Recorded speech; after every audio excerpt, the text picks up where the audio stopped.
बघा, कालचं जे काही लेक्चर झालं थोडं टेक्निकल इश्यू झाले होते, त्यामुळं थोडं हे झालं. तरी मी नंतर खूप मोठ्या प्रमाणामध्ये बरंच त्या ठिकाणी कव्हर केलं. तर काल त्या ठिकाणी आपण परकीयांचं आगमन जे काही होतं ते परकीयांचं आगमन त्या ठिकाणी बघितलं. मित्रांनो, ब्रिटिशांनी, मी तुम्हाला सांगितलेलं की ब्रिटिशांनी जर आपण लक्षात घेतलं तर ब्रिटिशांनी जे काही आपलं स्वतःचं अस्तित्व निर्माण केलं ते म्हणजे केव्हा, स्वतःचं अस्तित्व जे काही निर्माण केलं तर ते 1600 पासून ते 1757 पर्यंत 157 वर्ष ब्रिटिशांनी आपलं स्वतःचं अस्तित्व निर्माण केलंय.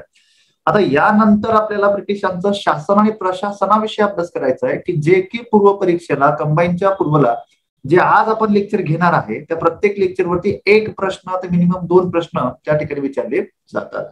तर या ठिकाणी पहिला जो महत्वाचा ब्रिटिशांचा शासक होता, मी शासक म्हणतो म्हणजे तो बंगालचा पहिला जो गव्हर्नर होता, त्या पहिल्या गव्हर्नरचं नाव जे काही होतं ते पहिल्या गव्हर्नरचं नाव काय, रॉबर्ट क्लाइव्ह. बरं का, हा रॉबर्ट क्लाइव्ह जो होता तर रॉबर्ट क्लाइव्ह अतिशय महत्वाचा गव्हर्नर मानला जातो मित्रांनो. आता या ठिकाणी जेव्हा तो तुम्हाला मी सांगितलं प्लासीची लढाई झाली आणि प्लासीची लढाई झाल्यानंतर जेव्हा बंगाल प्रांतामध्ये ब्रिटिशांचं अस्तित्व निर्माण करायचं होतं तेव्हा महत्वाची जबाबदारी या रॉबर्ट क्लाइव्हला त्या ठिकाणी काय केली होती, दिलेली होती. म्हणजे हे जे व्यक्तिमत्व होतं कंपनीचं हे अतिशय महत्वाचं व्यक्तिमत्व होतं. तर याचा कालखंड दोनदा मानला जातो. म्हणजे कसा, पहिला जो कालखंड त्याचा तर तो 1757 पासून ते 60 पर्यंत त्या ठिकाणी तो काय राहिला तर बंगालचा गव्हर्नर राहिला. आणि त्याच्यानंतर 1757 ते 1760 या काळामध्ये त्याला बंगालचं गव्हर्नर पद दिलं. एक महत्वाची गोष्ट या गव्हर्नरच्या बाबतीत मला सांगावीशी वाटते, कारण की हा जो रॉबर्ट क्लाइव्ह होता सत्ता कशी स्थापन करायची हे याच्याकडनं शिकावं बरं का, पण टिकवायची कशी हे याला माहिती नव्हतं, लक्षात ठेवा. म्हणून त्या ठिकाणी 1757 तो त्या ठिकाणी बंगालचा गव्हर्नर राहिला आणि त्यानंतर पुन्हा तो त्या ठिकाणी कुठे निघून गेला, इंग्लंडला निघून गेला आणि पुन्हा दुसऱ्यांदा भारतामध्ये त्याला कंपनीने पुन्हा बनवलं 1765 ते 1767. तुम्हाला हा प्रश्न विचारलेला आहे की रॉबर्ट क्लाइव्हशी योग्य पर्याय निवडा. जेव्हा आपण आता सराव प्रश्न संच घेऊयात तेव्हा त्या ठिकाणी हे तुम्हाला सर्व समजेलच किंवा या सर्व गोष्टी तुमच्या लक्षात येतीलच. बघा, याचा जन्म जो आहे ना तर याचा जन्म त्या ठिकाणी कुठे झालेला, तर याचा जन्म जो झालेला तर याचा जन्म 1725 ला इंग्लंडला झालेला होता. कुठे, इंग्लंडला त्याचा जन्म झाला आणि 1725 ला त्याचा जन्म आणि तो हिंदुस्थानामध्ये म्हणजे भारतामध्ये केव्हा आला मित्रांनो, 1742 ला त्या ठिकाणी तो कुठे आला, भारतामध्ये आला. म्हणजे बघा, विचार करा की 1725 ला त्याचा जन्म होता आणि तो 1742 ला भारतामध्ये आला. म्हणजे वयाच्या अवघ्या त्या ठिकाणी 17-18व्या वर्षी त्या ठिकाणी तो कुठे आला, भारतामध्ये पोहोचला. म्हणजे कंपनीमध्ये तो एकदम वर्ग 3चं जे काही आपण त्या ठिकाणी आता जे काही म्हणतो आपण लिपिक हे पद जे म्हणतो आपण स्टेट गव्हर्नमेंटचं, तर त्यातलं आजचं जे लिपिकचं पद तर त्या कालखंडातलं हे कंपनीचं रायटर हे पद होतं. नुसता शुल्लक रायटर म्हणून त्या ठिकाणी तो जॉईन झाला आणि रायटर म्हणून त्या ठिकाणी जॉईन झाल्यानंतर हळूहळू त्या ठिकाणी पुढचा प्रवास त्याने खूप मोठ्या पद्धतीने त्या ठिकाणी पार पाडला. म्हणजे जसं की आपण त्या ठिकाणी एखाद्या वेळेस आपल्याला गव्हर्नमेंट नोकरी लागली तर तुम्ही गव्हर्नमेंट नोकरी म्हणजे समजा तुम्ही आता एसटीआय म्हणून त्या ठिकाणी जॉईन झालात किंवा पीएसआय म्हणून जॉईन झालात किंवा तुम्ही एएसओ म्हणून जॉईन झालात, पुढे तुम्ही त्या ठिकाणी अभ्यास जर सुरू ठेवला तर तुम्ही मोठ्या पदावर जाऊ शकता. तसं या ठिकाणी रॉबर्ट क्लाइव्हच्या बाबतीत घडलं. म्हणजे रॉबर्ट क्लाइव्हने स्वतःला सिद्ध केलं. म्हणजे त्या ठिकाणी 1742 ला तो कंपनीमध्ये ईस्ट इंडिया कंपनीमध्ये रुजू झाला आणि त्यानंतर त्या ठिकाणी तो रायटर म्हणून रुजू झाला होता. तर बघा ना, पुढे 8-9 वर्षातच त्या ठिकाणी 1791चं जे काही वर्ष होतं 1791चं तर 1751चं जे काही वर्ष होतं तर 9 वर्षातच तो त्या ठिकाणी कॅप्टन पदावर, काय लष्कराचा कॅप्टन. मी तुम्हाला काल पण बोललो की ब्रिटिशांचं लष्कर जे काही होतं, लष्कर हा अतिशय महत्वाचा पार्ट होता. म्हणून त्या ठिकाणी जो रॉबर्ट क्लाइव्ह होता तर रॉबर्ट क्लाइव्ह हा लष्कराचा काय झाला, कॅप्टन बनला. म्हणजे या ठिकाणी लष्कराचा कॅप्टन अतिशय उत्कृष्ट पद्धतीने त्याने म्हणजे जबाबदारी सांभाळली म्हणून त्याला त्या ठिकाणी डायरेक्ट काय बनवण्यात आलं, कॅप्टन बनवण्यात आलं. म्हणून त्या ठिकाणी उत्कृष्ट, आता थोडं जे काही आपली पीपीटी आहे त्या पीपीटी मध्ये थोडं करेक्शन आहे, हे नियुक्त करण्यात आले असं आहे बरं का. म्हणून त्या ठिकाणी 1751ला सैन्यात त्या ठिकाणी कॅप्टन पदावर त्याची त्या ठिकाणी नियुक्ती करण्यात आली किंवा त्याला पदोन्नती देण्यात आली. आणि त्या ठिकाणी मगाशी मी तुम्हाला सांगितलं ना की 1757 ते 1760 हा जो कालखंड होता, तर हा कालखंड, या कालखंडात रॉबर्ट क्लाईव्ह, क्लाईव्ह बरं का, रॉबर्ट क्लाईव्ह जो काही होता तो बंगालचा काय बनला, नवाब बनला. बंगालचा काय बनला, नवाब बनला. म्हणजे एवढं उत्कृष्ट पद्धतीने चाललं होतं त्याचं बोलणं. समजतंय ना माझं? आवाज येतोय क्लिअर? प्लीज टेक्स्ट करा सर्वांनी, पटापटा पटापटा टेक्स्ट करा. समजतंय सर्वांना? टेक्स्ट करा सर्वांनी. ओके, सर्वांनी बोला please. Okay okay okay okay, काही अडचण असेल मला विचारत चला बरं का. काल नोट्स पाठवल्या गेल्या नाहीत, आज नक्की त्या ठिकाणी नोट्स मी सरांना सांगतो पाठवायला, काही हरकत नाही. बघा आता या ठिकाणी सर्वात महत्वाची गोष्ट जर आपण लक्षात घेतली, 1757 ते 1760 हा जो कालखंड होता, या कालखंडामध्ये त्या ठिकाणी तो काय बनला, बंगालचा नवाब बनला. बरोबर. आणि तो गव्हर्नर रॉबर्ट क्लाईव्ह ला बंगालचा नवाब नाही, तर त्या ठिकाणी हे थोडं करेक्शन करून घ्या. तो बंगालचा नवाब नसून त्या ठिकाणी तो बंगालचा काय बनला, गव्हर्नर बनला बरं का. बंगालचा काय बनला, तो बंगालचा काय बनला, तर तो बंगालचा गव्हर्नर बनला. लक्षात ठेवा. नवाब त्या ठिकाणी मीर जाफर जो काही होता, काल सांगितल्याप्रमाणे तो मीर जाफरच त्या ठिकाणी नवाब होता. तर हा ब्रिटिशांचं महत्वाचं जे पद होतं, तर ते महत्वाचं पद म्हणजे कोणतं, तर ते महत्वाचं पद म्हणजे गव्हर्नर. हे अतिशय महत्वाचं पद. आणि हा रॉबर्ट क्लाईव्ह सर्वात पहिला बंगालचा गव्हर्नर मानला जातो. नंतर काय झालं मित्रांनो, की या ठिकाणी 1760 रॉबर्ट क्लाईव्ह कुठे गेला रे, इंग्लंडला पुन्हा परत गेला बरं का. इंग्लंडला काय गेला, पुन्हा त्या ठिकाणी तो परत गेला बरं का. इंग्लंडला परत गेला आणि इंग्लंडला परत गेल्यानंतर पुन्हा कंपनीने त्याला 1765 ते 1767 या काळामध्ये पुन्हा त्याला कुठे बोलवलं, भारतामध्ये बोलवलं. मी मगाशी एक स्टेटमेंट केलं बरं का, मगाशी एक स्टेटमेंट मी केलं की रॉबर्ट क्लाईव्ह जो होता ना, सत्ता कशी स्थापन करायची हे त्याला विचारावं, टिकवायची कशी हे तेवढं त्याला त्या ठिकाणी, म्हणजे त्याला सत्ता टिकवता येत नव्हती. म्हणून त्या ठिकाणी तो पुन्हा 1760 इंग्लंडमध्ये गेला. पुन्हा कंपनीने त्याला 1765 पुन्हा त्या ठिकाणी कुठे बोलवलं, भारतामध्ये बोलवलं. अशा पद्धतीने रॉबर्ट क्लाईव्ह हा अतिशय अतिशय महत्वाचा गव्हर्नर जो काही आहे, तो महत्वाचा गव्हर्नर मानला जातो. जेव्हा तो पुन्हा आला ना मित्रांनो, तेव्हा त्याने हे अतिशय महत्वाचे 2 तह केले हो. एक म्हणजे अवधशी तह केला त्याने बरं का. रॉबर्ट क्लाईव्हने एक महत्वाचा तह केला, यावरती तुम्हाला बऱ्याचदा प्रश्न विचारलेला आहे. अवधशी त्याने त्या ठिकाणी काय केला, तह केला. म्हणजे जो अवध प्रांत होता त्या काळातला, तो अतिशय महत्वाचा प्रांत होता. मी काल पण बोललो की जो काही अवध प्रांत होता, तो अवध प्रांत अतिशय महत्वाचा होता. थोडं त्या ठिकाणी मी कालचं जे काही आहे ते कालचं थोडं याचं सांगून देतो, आणि त्यानंतर अवधच्या कराराकडे जाऊया आणि शहा आलमशी केलेल्या कराराकडे जाऊया. काल मी त्या ठिकाणी मीर कासिम जो काही होता, तो मीर कासिम कुणाला भेटायला गेला होता, तर मीर कासिम हा कुणाला भेटायला गेला होता, जो शुजा उद्दौला होता, म्हणजे इथला नवाब, कुठला, अवधचा नवाब. त्या शुजा उद्दौला त्या ठिकाणी भेटायला गेला होता.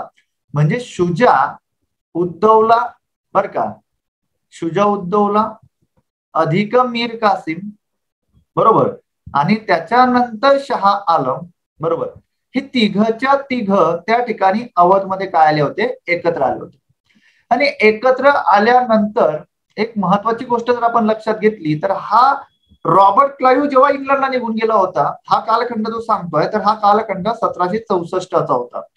म्हणजे या ठिकाणी जर आपण लक्षात घेतलं, 22 ऑक्टोबर 1764 हा मोमेंट, म्हणजे या दिवशी झालं काय की ब्रिटिशांनी त्या ठिकाणी, म्हणजे ब्रिटिशांना असं वाटलं की शुजा उद्दौला, मीर कासिम आणि शहा आलम हे तिघच्या तिघ एकत्र येऊन जातील आणि आपल्यावरती पुन्हा अटॅक करतील. तर मित्रांनो, या दिवशी झालं काय की या सर्व गोष्टींच्या माध्यमातून एक महत्वाची जी काही लढाई होती, ती महत्वाची लढाई घडली. त्या लढाईचं नाव होतं बक्सारची लढाई. आता या लढाईच्या बाबतीत काही जास्त सांगायची गरज नाही.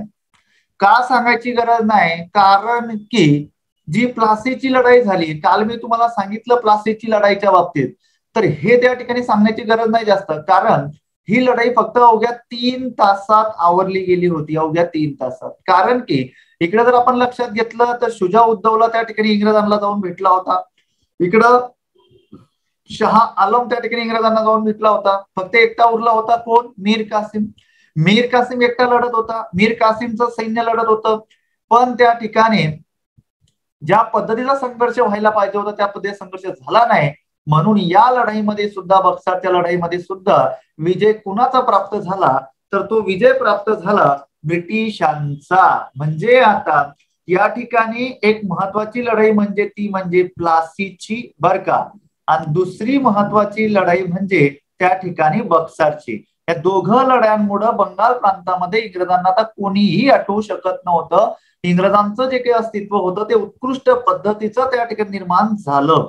म्हणून त्या ठिकाणी लक्षात ठेवा, या दोन ज्या काही महत्वाच्या लढाया आहे, एक म्हणजे बक्सरची आणि एक म्हणजे प्लासीची, या दोघं लढाया ब्रिटिशांनी बंगाल प्रांतासाठी त्या ठिकाणी केल्यात आणि अतिशय महत्वाच्या दोघं लढाया त्या ठिकाणी मानल्या जातात. हा पॉइंट समजला का? जाऊ का मी करारांकडे आता?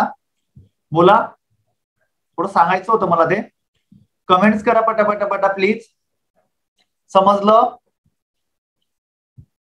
जो महत्वाचा संघर्ष होता तो त्या ठिकाणी मी सांगितला. समजलं का? जाऊ पुढे? ओके, सर्वांनी कमेंट्स करत चला म्हणजे माझ्या लक्षात येईल. बघा आता या ठिकाणी झाल्यानंतर पुढची अतिशय महत्वाची गोष्ट, सर्वांनी कमेंट्स करत चला. अहमदाबाद व कोरा जिल्हे नवाबाच्या म्हणजे नवाब जो काही आहे तो नवाब जो काही आहे शुजा उद्धवला, तो मुघल सम्राटाला त्या ठिकाणी दोघं जिल्हे द्यावेत, हा पहिला जो काही करार होता. तर हा पहिला करार रॉबर्ट क्लाईव्हने कुणाशी केला? तर त्या शुजा उद्धवला जो काही अवधचा नवाब होता, जो अवधचा शासक होता, त्या अवधच्या शासकाशी त्या ठिकाणी काय केला? तर हा करार केला की अलाहाबाद आणि कोरा ही दोन जी अतिशय महत्वाची जिल्हे होती कुठलीही बंगाल प्रांतातली, तरी दोन्ही जिल्हे त्या ठिकाणी कोणाला द्यावी? तर मुघल सम्राटाला. अहो, मुघल सम्राट कोण होता? तुम्हाला मी मगाशी नाव सांगितलं. मुघल सम्राट कोण होता? तर मुघल सम्राट कोण होता? शाह आलम, बर का. त्या काळचा हा मुघल सम्राट होता शाह आलम. की अलाहाबाद आणि कोरा ही दोन्ही जिल्हे जी काही आहेत ती मुघल सम्राटाला द्यावी असं रॉबर्ट क्लाईव्हचं सांगणं कुणाला होतं? तर अवधचा जो काही नवाब होता त्या अवधच्या नवाबाला होतं. अवधच्या तहाची दुसरी जी काही तरतूद होती ती दुसरी तरतूद होती युद्ध नुकसान भरपाई म्हणून शुजाने कंपनीला किती लाख रुपये द्यावे? 50 लाख रुपये द्यावे. युद्ध नुकसान भरपाई म्हणून शुजाने कंपनीला 50 लाख रुपये द्यावीत. आता असं का म्हणत असेल बरं रॉबर्ट क्लाईव्ह की तुम्ही मुघल सम्राटाला ही दोन जिल्हे देऊन टाका, अलाहाबाद व कोरा? तर मित्रांनो, याच्या मागचं कारण असं होतं, कारण की हा जो मुघल सम्राट होता शाह आलम, तर शाह आलम त्या ठिकाणी इंग्रजांना जाऊन भेटला होता. इंग्रजांनी त्या ठिकाणी शाह आलमला आश्वासन दिलं होतं की आम्ही तुला ही जी दोघं जिल्हे आहे आणि त्याच्यानंतर जे काही दिल्लीचं मुघल सम्राटाचं पद आहे तुला त्या ठिकाणी आम्ही पुन्हा मिळवून देतो, तुला त्या ठिकाणी आम्ही संरक्षण देतो. म्हणून मुघल सम्राट त्या ठिकाणी इंग्रजांच्या वतीने गेला होता. म्हणून त्या ठिकाणी ही दोन्ही जिल्हे मुघल सम्राटाला द्यावी असं त्या ठिकाणी रॉबर्ट क्लाईव्ह जो अवधचा नवाब होता शुजा उद्धवला त्याला त्या ठिकाणी बोलवला. त्याच्यानंतर कंपनीला शुजाने 50 लाख रुपये द्यावेत. त्यानंतर पुढे अवध राज्याचे अंतर्गत बहिर्गत संरक्षण करेल. म्हणजे आता या ठिकाणी हा जो जे अवध राज्य आहे ना, जर त्या ठिकाणी शाह आलमवर आतून किंवा त्या ठिकाणी बाहेरून एखाद्याने जर त्या ठिकाणी काय केला, हल्ला केला किंवा त्या ठिकाणी एखाद्याने युद्ध केलं, तर अशा प्रकारच्या शत्रूपासून कंपनी पूर्णपणे काय करेल? संरक्षण करेल. अवध तर हा विषय योग्य पर्याय निवडा असा प्रश्न तुम्हाला विचारला जातो. म्हणून लक्षात ठेवा, या तीन ज्या काही तरतुदी होत्या या तीनही तरतुदी अवध तहाशी अतिशय महत्वाच्या मानल्या गेल्या. लक्षात ठेवा, अलाहाबाद व कोरा ही जिल्हे नवाबाच्या मुघल सम्राटाला द्यावेत, युद्ध नुकसान भरपाई म्हणून शुजाने कंपनीला 50 लाख रुपये द्यावे आणि अवध राज्याचे अंतर्गत व बहिर्गत शत्रूंपासून संरक्षण करेल. कोण? तर कंपनी त्या ठिकाणी ह्या सर्व गोष्टींपासून काय करेल? तर संरक्षण करेल, ही संपूर्ण जबाबदारी कंपनीची असेल. म्हणून त्या ठिकाणी हा तह रॉबर्ट क्लाईव्हच्या काळातला महत्वाचा मानला जातो. समजला का अवधचा तह? पुढे आता शाह आलमशी केलेला तह बघा. आता मला सांगा प्रामाणिकपणे समजला का अवधचा तह? कमेंट्स करा प्लीज, कमेंट्स करा पटापट पटापट. ओके, सर्वांनी कमेंट्स करा. ओके, बघा आता या ठिकाणी सर्वात महत्वाची गोष्ट जर आपण लक्षात घेतली तर शाह आलमशी केलेला तह. आता या ठिकाणी जे दोघं तह झाले होते ना, तर हे दोघं तहाचं जे काही वर्ष होतं ते दोघं तहाचं वर्ष लक्षात ठेवायचं. 1765 चे हे दोघं तह होते. कारण की जेव्हा तो दुसऱ्यांदा आला होता ना, तेव्हा त्याने हे दोघं तह केले होते. तेव्हा त्याने काय केले होते? हे दोघंच्या दोघं तह केले होते. हाही 1765चा होता आणि हा तह सुद्धा त्या ठिकाणी 1765चाच होता. हे दोघंच्या दोघं तह 1765चेच होते.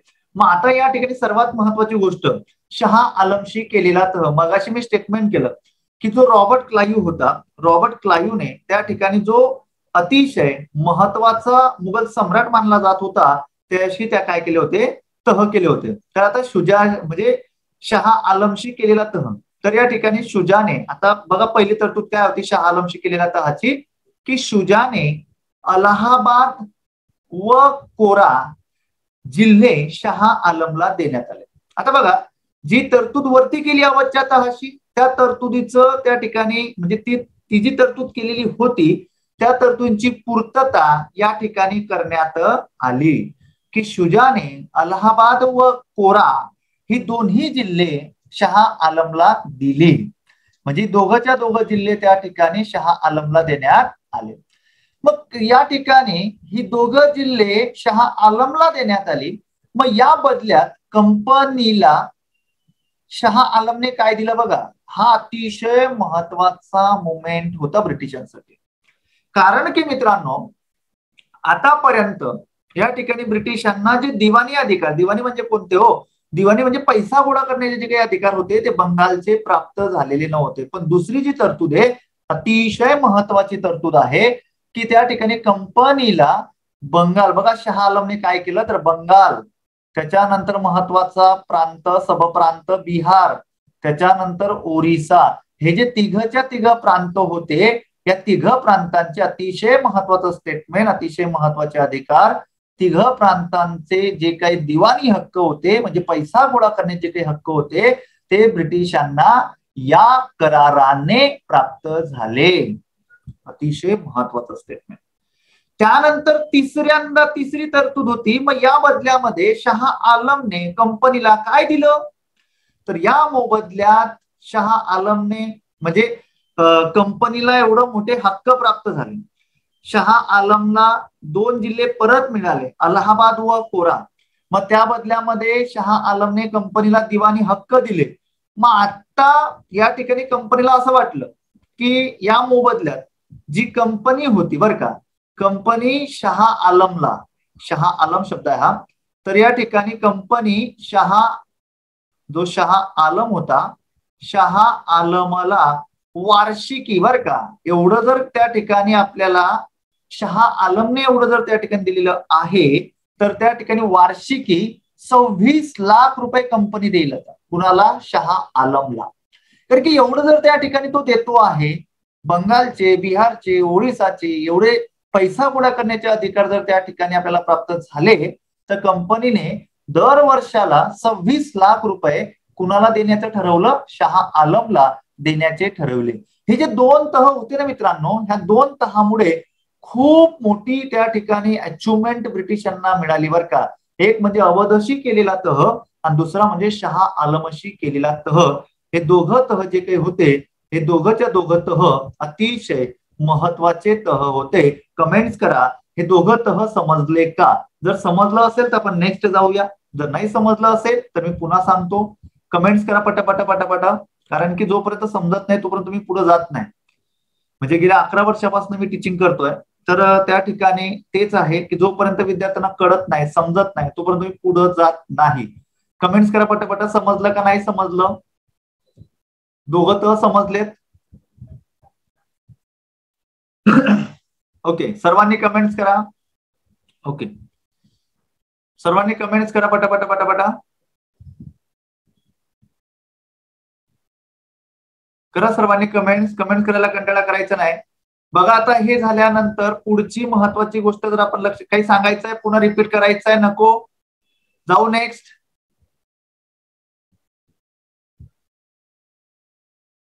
बोला ना, नेक्स्ट जाऊ का? Yes, okay. बघा आता या ठिकाणी सर्वात महत्वाची गोष्ट, सर्वात पहिल्यांदा रॉबर्ट क्लाइव्ह भारतामध्ये केव्हा आला, तर मी तुम्हाला सांगितलं की जेव्हा तो भारतामध्ये आला होता त्या पहिल्या पॉवर म्हणजे पीपीटी मध्ये मी तुम्हाला सांगितलं की 1757 ला त्याला त्या ठिकाणी काय बनवण्यात आलं, गव्हर्नर. तर तो 1742 ला त्या ठिकाणी भारतामध्ये आला होता. बघा पुन्हा एकदा फास्ट रिव्हिजन देतो. 1742 ला तो भारतात आला, 51 ला तो कॅप्टन झाला, 57 ला तो गव्हर्नर झाला, 60 ला पुन्हा इंग्लंडमध्ये गेला, पुन्हा 65 ला आला, 65 पासून 67 पर्यंत 2 वर्ष राहिला आणि त्याने अतिशय महत्वाची जी व्यवस्था होती ती व्यवस्था त्या ठिकाणी विकसित केली. ती महत्वाची व्यवस्था म्हणजे दुहेरी राज्य व्यवस्था. बऱ्याचदा प्रश्न विचारलेला आहे, दुहेरी राज्य व्यवस्था असं त्या ठिकाणी त्याचं नाव आहे, दुहेरी राज्य व्यवस्था. बर का, दुहेरी राज्य व्यवस्था असं त्या ठिकाणी पद्धतीचं नाव आहे. मित्रांनो, ही पद्धत कोणी शोधून काढली असला प्रश्न तुम्हाला बऱ्याचदा विचारलेला आहे. ही पद्धत काय आहे असाही प्रश्न तुम्हाला विचारलेला आहे. तर लक्षात ठेवा, या ठिकाणी ही पद्धत 2 भागांमध्ये विभागलेली होती. एक म्हणजे त्या ठिकाणी नवाब आणि बंगाल प्रांतामध्येच ह्या सर्व गोष्टी सुरू झाल्यात. आणि दुसरी महत्वाची गोष्ट म्हणजे कोणती, ती म्हणजे कंपनी. या दोघांमध्ये ही पद्धत विभागलेली होती. पहिल्यांदा नवाब काय करेल म्हणजे नवाबाची जबाबदारी दुहेरी राज्य व्यवस्थेअंतर्गत काय असेल आणि त्यानंतर कंपनीची किंवा जो गव्हर्नर असेल त्याची जबाबदारी त्या ठिकाणी काय असेल. अशा पद्धतीने त्या ठिकाणी ह्या 2 भागांमध्ये काय करण्यात आली, तर ही दुहेरी राज्यव्यवस्था विभागण्यात आली. तर मित्रांनो, जो नवाब असणार ना इथला बंगाल प्रांताचा जो नवाब असणार, तर तो बंगाल प्रांताचा नवाब काय असणार, नामधारी प्रमुख असणार. म्हणजे त्याला कुठल्याही प्रकारचे अधिकार नाही, फक्त त्याची जबाबदारी एकच. त्याची जबाबदारी काय, तर जो बंगाल प्रांत आहे त्या बंगाल प्रांतामध्ये कायदा व सुव्यवस्था राखण्याचे, हा शब्द लक्षात ठेवा, थोडं प्रिंटिंग झाली आहे त्यामध्ये. कायदा व सुव्यवस्था राखण्याची जी काही जबाबदारी आहे तर ती जबाबदारी कुणाची असेल, तर नवाबाकडे असेल. बर का, कुणाची असेल तर नवाबाची असेल. कायदा सुव्यवस्था, दुसरं काहीच करू नको तू फक्त कायदा आणि सुव्यवस्था ठेव, पैसा आम्ही गोळा करू, सर्व आम्ही करू. ही दुहेरी राज्य व्यवस्था होती. म्हणजे आपण या ठिकाणी विचार करू शकतो की दुहेरी राज्य व्यवस्था कशा पद्धतीने त्या ठिकाणी अस्तित्वात आली. तर ही दुहेरी राज्य व्यवस्था होती. नवाबाला कुठल्याही प्रकारचे अधिकार नाही, फक्त तो नामधारी म्हणून राहशील. जसं आजच्या कंडिशनला आपण लक्षात घेतलं की जसं आज त्या ठिकाणी आपण भारतीय राज्यघटनेमध्ये अभ्यासतो की पंतप्रधान साहेब असतील बर का, आणि त्यानंतर राष्ट्रपती साहेब असतील, बरोबर. तर ही दोघं पद त्या ठिकाणी आपण बघतो. राष्ट्रपती साहेब असतील, पंतप्रधान हे वास्तविक प्रमुख असतात, म्हणजे पूर्ण बऱ्यापैकी सर्व अधिकार पंतप्रधानांकडे, आणि राष्ट्रपती साहेब जे असतात ते नामधारी प्रमुख असतात. त्यातली ही पद्धत त्याने 1765 ला विकसित केली होती बंगाल प्रांतामध्ये. आणि त्यानंतर बघा आता कंपनी, मी तुम्हाला सांगितलं मगाशी की जो गव्हर्नर किंवा कंपनी काय असेल तो वास्तव प्रमुख असेल, म्हणजे सर्व अधिकार त्याच्याकडे. बर का, सर्वच्या सर्व अधिकार त्या ठिकाणी कुणाकडे असतील, तर सर्वच्या सर्व अधिकार त्या ठिकाणी त्याच्याकडे असतील. मग आता या ठिकाणी प्रत्यक्ष महसूल गोळा करण्याचे जे अधिकार होते ते प्रत्यक्ष महसूल गोळा करण्याचे अधिकार कुणी घेतले, तर प्रत्यक्ष कंपनीने त्या ठिकाणी महसूल गोळा करण्याचे अधिकार घेतले आणि महसूल गोळा करायला सुरुवात केली. मित्रांनो, या ठिकाणी एक महत्वाची गोष्ट जर त्या ठिकाणी आपण लक्षात घेतली तर एक महत्वाची गोष्ट त्या ठिकाणी मला सांगायची आहे की रॉबर्ट क्लाइव्हने बंगाल प्रांतातून पैसा गोळा करण्यासाठी या 2 लोकांची निवड केली होती. यांची नावं बऱ्याचदा परीक्षेमध्ये विचारलेली आहे की जो आपला रॉबर्ट क्लाइव्ह होता तर रॉबर्ट क्लाइव्हने पैसा गोळा करण्यासाठी कोणती पद्धत विकसित केली होती, तर त्याला पैसा गोळा करण्यासाठी त्याने सर्वात पहिल्यांदा महत्वाचं नाव सांगतो आहे, ते म्हणजे सर्वात पहिला महत्वाचं नाव रझा खान. रझा खान या व्यक्तीला एक जबाबदारी दिली होती आणि दुसरी व्यक्ती होती सीताबराय. बर का, सीताबराय ह्या दोन व्यक्ती ज्या काही होत्या, या दोन व्यक्तींकडून त्या ठिकाणी रॉबर्ट क्लाइव्हच्या काळामध्ये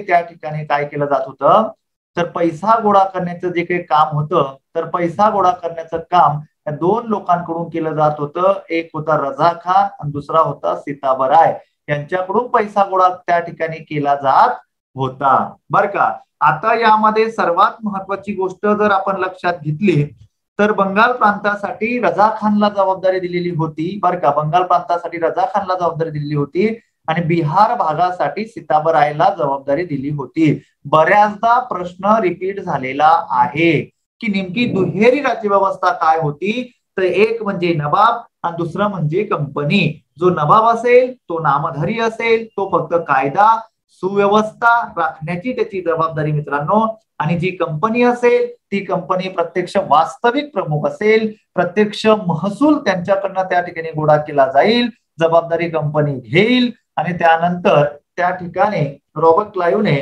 हा पैसा गोळा करण्यासाठी दोन लोकांची निवड केली होती. एक म्हणजे बंगाल प्रांतासाठी रझा खान आणि बिहार प्रांतासाठी सीताबराय अशा दोन व्यक्तीची निवड या ठिकाणी करण्यात आली होती. आय होप सर्वांना दुहेरी राज्यव्यवस्था काय होती रॉबर्ट क्लाइव्हची समजलेली असावी. समजली का नाही समजली, मला टेक्स्ट करा पटापटा पटापटा प्लीज.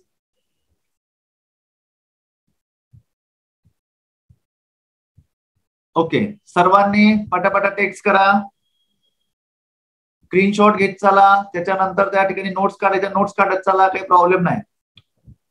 ओके, जाऊ नेक्स्ट. आता बघा, दुहेरी राज्यव्यवस्था झाल्यानंतर पुढे पदावरती असताना म्हणजे बघा 2 वर्षामध्ये अजून त्याने बऱ्याच सुधारणा ज्या काही होत्या, त्या बऱ्याच सुधारणा त्याने त्या ठिकाणी केलेल्या होत्या. यामध्ये सर्वात महत्वाची सुधारणा जी काही होती, ती महत्वाची सुधारणा म्हणजे मुलकी सुधारणा होती. कोणती सुधारणा?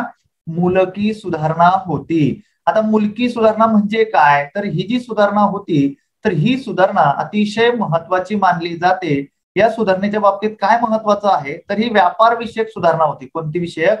व्यापार विषयक सुधारणा म्हणून त्या ठिकाणी या मुलकी सुधारणेला ओळखलं जातं. आता याने काय केलं, तर या ठिकाणी याने कंपनीच्या कर्मचाऱ्यांना, बघा आता कंपनीचा कर्मचाऱ्यांना बर का, कंपनीच्या कर्मचाऱ्यांना खाजगी व्यापार करणे. बघा म्हणजे झालं काय, खाजगी व्यापार करणे, त्याच्यानंतर देणग्या स्वीकारणे. बर का, हे खाजगी व्यापार करणे किंवा देणग्या स्वीकारणे ह्या सर्व गोष्टी रॉबर्ट क्लाइव्हने मुलकी सुधारणेमध्ये काय केल्या? बंद केल्या. आता बंद का केल्या? सर्वात महत्वाची गोष्ट लक्षात ठेवा की खाजगी व्यापार म्हणजे कंपनीचा जो कर्मचारी असणार ना, तो काय करायचा? खाजगी व्यापार करायचा. त्याच्यानंतर म्हणजे निकृष्ट दर्जाचा माल जो काही आहे, तो निकृष्ट दर्जाचा माल त्या ठिकाणी कंपनीला विकायचा. कंपनीला विकल्यानंतर त्या ठिकाणी तो निकृष्ट दर्जाचा माल कंपनीला विकला जात होता, जास्त पैशांमध्ये विकला जात होता आणि त्याच्या मोबदल्यामध्ये हा कर्मचारी वर्ग काय घेत होता? पैसा घेत होता. त्यामुळं कंपनी जी काही होती, ती कंपनी काय करत होती? भ्रष्टाचारामध्ये जात होती. कंपनीचं खूप मोठं नुकसान होत होतं.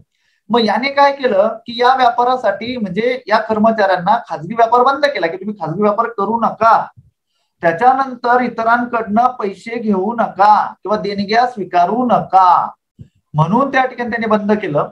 आणि त्याने अतिशय महत्वाचा निर्णय घेतला. बऱ्याचदा प्रश्न विचारलेला जुळवामध्ये 1765 मध्ये व्यापारासाठी त्याने सोसायटी ऑफ ट्रेडची स्थापना केली होती. म्हणजे यानंतरचा जो व्यापार केला जाईल आता, तर यानंतरचा व्यापार तो कशा मार्फत केला जाईल? तर यानंतरचा व्यापार तो कशा मार्फत केला जाईल? सोसायटी ऑफ ट्रेड मार्फत केला जाईल. म्हणजे त्याने त्या ठिकाणी आपल्या भाषेमध्ये त्याने त्या ठिकाणी छोटेखानी कंपनी उभारली की तुम्हाला जर व्यापार करायचा असेल तर आता कर्मचाऱ्यांचं काही घेणं नाही, कर्मचाऱ्यांची काय त्या ठिकाणी आता काही विषय नाही, तर त्या ठिकाणी पूर्णपणे व्यापार कसा केला जाईल? तर सोसायटी ऑफ ट्रेड मार्फतच केला जाईल. सोसायटी ऑफ ट्रेड शिवाय व्यापार केला जाणार नाही, खाजगी कर्मचारी व्यापार करणार नाही, त्याच्यानंतर त्या ठिकाणी ते देणग्या सुद्धा स्वीकारणार नाही. पुन्हा एक प्रश्न विचारला गेला की रॉबर्ट क्लाईव्हच्या काळामध्ये अशी कोणती पदार्थ होती की त्या पदार्थांना खूप मोठ्या प्रमाणामध्ये प्रोत्साहन देण्यात आलं होतं. तर यामध्ये सर्वात पहिला जो महत्वाचा पदार्थ होता तो म्हणजे कोणता होता? मीठ. बर का. आता मीठच का होता? कारण की ती जीवनावश्यक वस्तू होती. जीवनावश्यक वस्तू असल्यामुळं त्या ठिकाणी मिठाला, त्याच्यानंतर त्या काळामध्ये सुपारी आणि तंबाखू या दोन गोष्टींचं लोकांकडून खूप मोठ्या प्रमाणामध्ये सेवन केलं जात होतं. आजही खूप मोठ्या प्रमाणामध्ये सेवन केलं जातं. तर यातून ब्रिटिशांना खूप मोठ्या प्रमाणामध्ये पैसा मिळत होता. म्हणून या तिघ गोष्टींना खूप मोठ्या प्रमाणामध्ये ब्रिटिशांनी काय दिलं? प्रोत्साहन दिलं की सोसायटी ऑफ ट्रेड मार्फत मीठ, सुपारी आणि तंबाखू या तिघ पदार्थांचा व्यापार खूप मोठ्या प्रमाणामध्ये केला जाईल. कारण की मित्रांनो होतं काय, प्रश्न विचारला जातो. प्रश्न कशा पद्धतीने विचारला जातो की दिलेल्या पर्यायातील मुलकी सुधारणेविषयी, रॉबर्ट क्लाईव्हच्या मुलकी सुधारणेविषयी योग्य पर्याय निवडा. मग आपल्याला माहिती असणं गरजेचं आहे ना की मुलकी सुधारण्यामध्ये काय काय येतं. तर सर्वात पहिल्यांदा त्याने काय केलं? सोसायटी ऑफ ट्रेडची स्थापना केली. त्याच्यानंतर खाजगी व्यापार करणं बंद केलं. इतरांकडनं जो कर्मचारी पैसा घेत होता तो त्याने त्या ठिकाणी काय केला? बंद केला.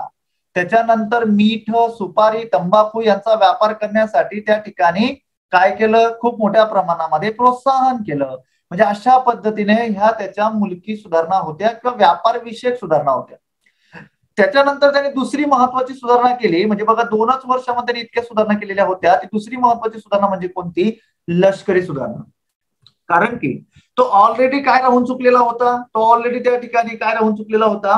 तर तो कॅप्टन, लष्कराचा कॅप्टन त्या ठिकाणी राहून चुकलेला होता.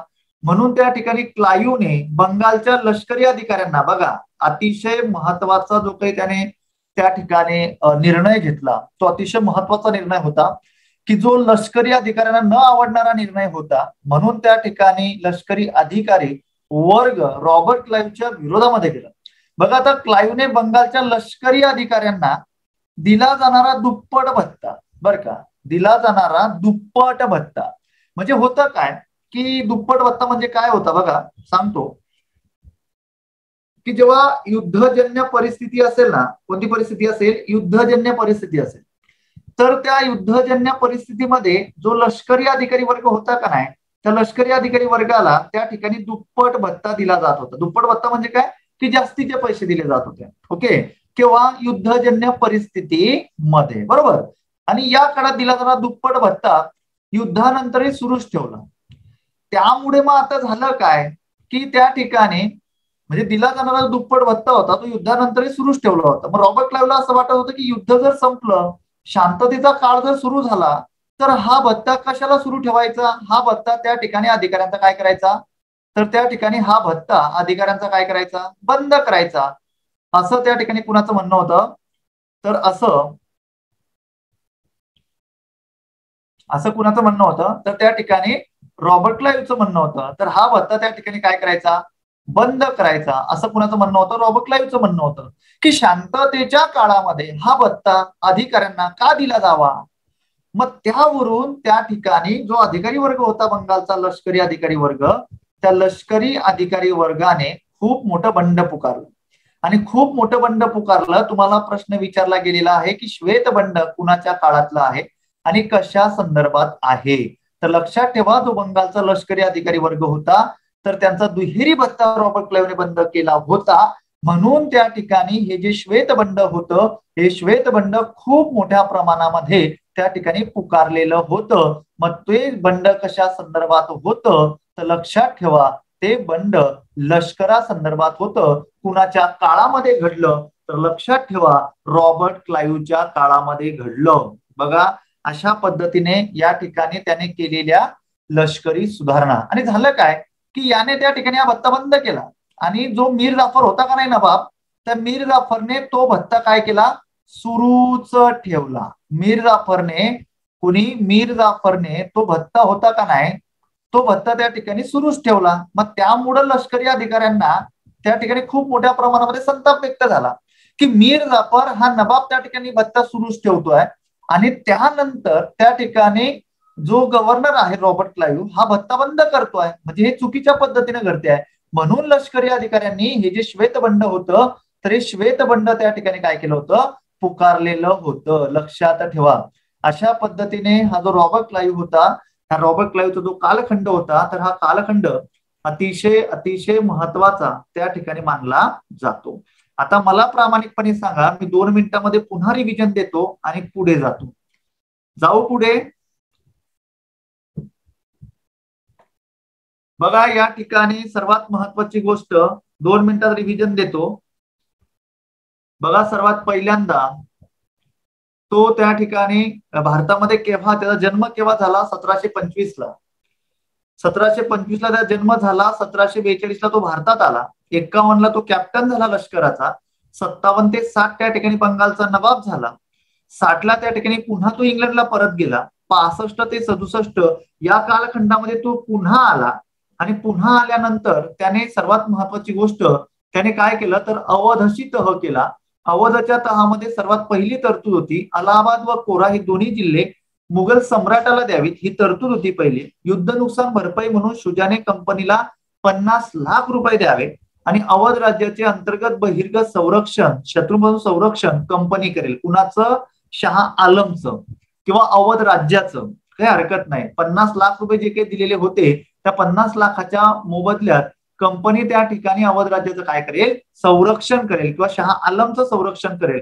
पुढे शाह आलमशी त्या ठिकाणी तह केला. शुजाने अलाहाबाद व कोरा ही जिल्हे शाह आलमला देण्यात आली, बर का. त्याच्यानंतर या मोबदल्यामध्ये कंपनीला शाह आलमने काय काय दिलं, तर बंगाल, बिहार आणि ओडिसा इथले जे पैसा गोळा करण्याचे अधिकार आहे ते प्रदान केले.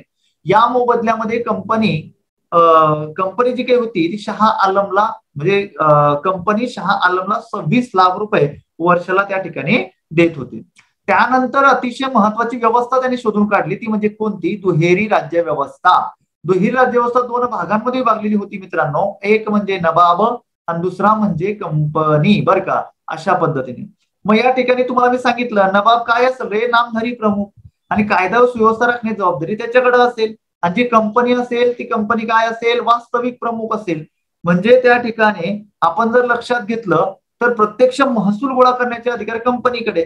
मग या ठिकाणी तुम्हाला सांगितलं ना की रजा खान आणि सीताबराय या 2 व्यक्तींची निवड त्या ठिकाणी केली होती. कोणी, रॉबर्ट क्लाइव्हने. पैसा गोळा करण्यासाठी बंगालसाठी रजा खान होता आणि त्या बिहारसाठी सीताबराय होता. अशा पद्धतीने त्या ठिकाणी निवड करण्यात आली होती. त्यानंतर पुढे आपण बघितलं की त्याने काही सुधारणा केल्या होत्या. एक म्हणजे मुलकी सुधारणा होती, त्याच्यानंतर लष्करी सुधारणा होती, बरोबर. त्याने मुलकी सुधारण्यामध्ये काय केलं होतं, की जो खाजगी कर्मचारी वर्ग होता का नाही, त्याने व्यापार करायचा नाही, देणग्या स्वीकारायच्या नाही. आणि त्यानंतर जो व्यापार केला जाईल आता कंपनी मार्फत, तर तो सोसायटी ऑफ ट्रेड मार्फतच केला जाईल. आणि मीठ, सुपारी आणि तंबाखू या 3 पदार्थांना काय दिलं जाईल, प्रोत्साहन दिलं जाईल. आणि जो लष्करी वर्ग होता का नाही, तर त्या लष्करी अधिकाऱ्याला दिला जाणारा जो दुप्पट भत्ता होता. बघा लष्करी सुधारणेमध्ये त्याने काय केलं, की कंपनीचा पैसा वाचावा म्हणून त्याने त्या ठिकाणी दुहेरी भत्ता जो काही होता, म्हणजे युद्धजन्य परिस्थितीमध्ये दिला जाणारा शांततेच्या काळातही दिला जातोय, तो त्याने बंद केला. मीर जाफरने तो सुरूच ठेवला. मग त्या ठिकाणी त्या लष्करी अधिकाऱ्यांमध्ये खूप मोठ्या प्रमाणामध्ये काय झाला, संताप व्यक्त झाला. मग त्यांनी जे बंड पुकारलं ते बंड कोणतं होतं, श्वेत बंड होतं. आणि मित्रांनो एक शेवटची गोष्ट रॉबर्ट क्लाइव्हच्या बाबतीत मला सांगावीशी वाटते, की रॉबर्ट क्लाइव्ह जेव्हा 1767ला त्या ठिकाणी भारतातनं गेला होता, तर त्यानंतर तो खूप मोठ्या प्रमाणामध्ये कशामध्ये होता, तर खूप मोठ्या प्रमाणामध्ये नैराश्यात होता. नैराश्यात होता. त्याला खूप मोठ्या प्रमाणामध्ये व्यसने लागली होती आणि त्या ठिकाणी त्याने वयाच्या 49व्या वर्षी काय केलं होतं, वयाच्या 49व्या वर्षी त्याने त्या ठिकाणी काय केली होती, आत्महत्या केली होती. लक्षात ठेवा, रॉबर्ट क्लाइव्ह. समजलं. म्हणजे या ठिकाणी रॉबर्ट क्लाइव्ह अशा पद्धतीने ओळखला जातो. 1767ला जेव्हा तो भारतातनं गेला तेव्हा त्या ठिकाणी तो खूप मोठ्या प्रमाणामध्ये नैराश्येत आणि खूप मोठ्या प्रमाणामध्ये व्यसनामध्ये तो होता आणि वयाच्या 49व्या वर्षी त्याने आत्महत्या केली. आता मला सांगा, त्या ठिकाणी रॉबर्ट क्लाइव्ह गेल्या 1 तासापासून त्या ठिकाणी तुम्हाला सांगतोय. कमेंट्स करा पटापट, समजलं का? रिव्हिजन पण मी दिली. प्लीज कमेंट्स करा. पुढे जायचं, येस ऑर नो. जोपर्यंत तुम्ही कमेंट्स करणार नाही तोपर्यंत तुम्ही पुढे जाणार नाही. सर्वांनी कमेंट्स करा. Okay okay okay okay thank you. Okay जाऊया नेक्स्ट. आता बघा अतिशय महत्वाचा पुढचा गव्हर्नर तो म्हणजे कोण? Warren Hasting. अतिशय महत्वाचा गव्हर्नर मानला जातो हा. याचा कालखंड कुठून कुठपर्यंत होता? 1772 ते 85. आता मध्ये त्या ठिकाणी वेरेल्स कर्टियर यांनी त्या ठिकाणी पदभार घेतला होता, पण पाहिजे त्या स्वरूपामध्ये त्यांना जबाबदारी सांभाळता आलेली नाही. पुढचं अतिशय महत्वाचं ब्रिटिश प्रशासनासाठी महत्वाचं व्यक्तिमत्व होतं ते म्हणजे कोणतं? Warren Hasting. बर का, वॉरन हेस्टिंग हे अतिशय महत्वाचं व्यक्तिमत्व होतं.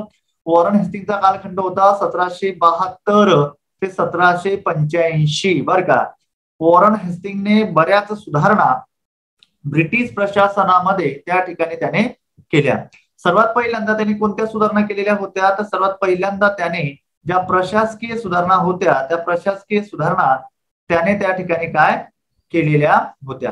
प्रशासकीय सुधारणा त्याच्या अतिशय महत्वाच्या प्रशासकीय सुधारणा मानल्या जातात. मग प्रशासकीय सुधारणेमध्ये त्याने काय केलं? बघा, सर्वात महत्वाचं स्टेटमेंट, दुहेरी राज्यव्यवस्था कोणी सुरू केली? Robert Clive. बर का, त्यानंतर दुसरा प्रश्न विचारला जातो की दुहेरी राज्यव्यवस्था कोणी रद्द केली? रद्द करणारा कोण होता? Warren Hasting. कन्फ्युजन करायची नाही. दुहेरी राज्यव्यवस्थेमध्ये पैसा गोळा करण्याचे अधिकार या दोघांना दिलेले होते. एक म्हणजे रझा खान आणि दुसरा जो होता तो म्हणजे सीताबराय. या दोघांना त्या ठिकाणी पैसा गोळा करण्याचे अधिकार त्या ठिकाणी तुम्हाला मी सांगितलं की जो महत्वाचा जो हा होता रॉबर्ट क्लाइव्ह त्याने या दोघांना त्या ठिकाणी अधिकार दिलेले होते. ते दोघांना अधिकार कोण? एक महत्वाचा म्हणजे रझा खान, बरोबर, मागं पण मी सांगितलं, आणि दुसरा म्हणजे सीताबराय. या दोघांना दिलेले जे अधिकार होते ते दोघांचे अधिकार काढून घेतले, त्यांना पदावरून बाजूला केलं. हा महत्वाचा बदल, पहिला महत्वाचा बदल कुणाच्या काळामध्ये घडला? दुहेरी राज्यव्यवस्था कोणी सुरू केली? माहिती आहे, रॉबर्ट क्लाइव्ह. दुहेरी राज्यव्यवस्था कोणी बंद केली? आता माहिती झालं, वॉरन हेस्टिंग. सीताबराय आणि रझा खान यांच्याकडनं जो काही पैसा गोळा केला जात होता ते अधिकार त्याच्याकडनं काय करून घेतले? काढून घेतले. मग आता महसूल वसुलीसाठी म्हणजे पैसा गोळा करण्यासाठी त्याने अतिशय महत्वाच्या व्यक्तींना नेमलं. महत्वाचं पद त्या ठिकाणी निर्माण केलं ते म्हणजे कोणतं? कलेक्टर्स. बर का, यांना त्या ठिकाणी पैसे गोळा करण्यासाठी काय केलं? त्या ठिकाणी निवडलं. आणि पैसा कशा मार्फत गोळा केला जाईल तर त्याने एक कमिटी स्थापन केली. बऱ्याचदा जुळ्याजुळवामध्ये प्रश्न विचारलेला आहे. प्रशासकीय सुधारणेमध्ये त्याने कमिटी ऑफ रेव्हेन्यूची स्थापना केली की या कमिटी मार्फत त्या ठिकाणी काय केलं जाईल? तर या कमिटी मार्फत त्या ठिकाणी पैसा गोळा केला जाईल. अशा पद्धतीने या ठिकाणी त्याने काय केलं? ठरविलं. म्हणून कमिटी ऑफ रेव्हेन्यू मार्फत त्या ठिकाणी काय केला जाईल? तर पैसा गोळा केला जाईल अशा पद्धतीने ठरलं. आणि प्रत्यक्ष पैसा गोळा करण्यासाठी कोण असेल? कलेक्टर. आता कलेक्टर हे भारतीय नाव होते, तर कलेक्टर हे कोण असतील? तर कलेक्टर त्या ठिकाणी कोण असतील? तर कलेक्टर हे कोण असतील? इंग्रज असतील. म्हणजे इंग्रजांना त्या ठिकाणी जबाबदारी देण्यात आली की त्या ठिकाणी कलेक्टर म्हणून कुणाची निवड केली जाईल? तर इंग्रजांची निवड केली जाईल. आणि सर्वात महत्वाची गोष्ट त्याने त्या ठिकाणी केली की व्यापाराचं जे मुख्यालय होतं ते मुर्शिदाबादला होतं. आधी मुर्शिदाबादवरून पूर्ण व्यापार जो काही होता तो चालवला जात होता, पण त्याने महत्वाची त्या ठिकाणी जबाबदारी पार पाडली. ती म्हणजे कोणती? तर त्याने हे मुर्शिदाबादहून त्या ठिकाणी कुठे नेलं? कलकत्ता या ठिकाणी नेलं. काय? व्यापाराचं मुख्यालय कुठे नेलं? तर कलकत्ता या ठिकाणी नेलं व्यापाराचं मुख्यालय. म्हणजे यावरती तुम्हाला प्रश्न विचारला जाऊ शकतो की रॉबर्ट क्लाइव्हच्या प्रशासकीय सुधारणेविषयी योग्य पर्याय निवडा. म्हणून त्या ठिकाणी तुम्हाला माहिती असणं गरजेचं आहे की सर्वात पहिल्यांदा त्यांनी दुहेरी राज्यव्यवस्था बंद केली. रझा खान, सीताबराय त्यांचे अधिकार काढले. वॉरन हेस्टिंगला म्हणजे वॉरन हेस्टिंगने त्यांना बाजूला केलं.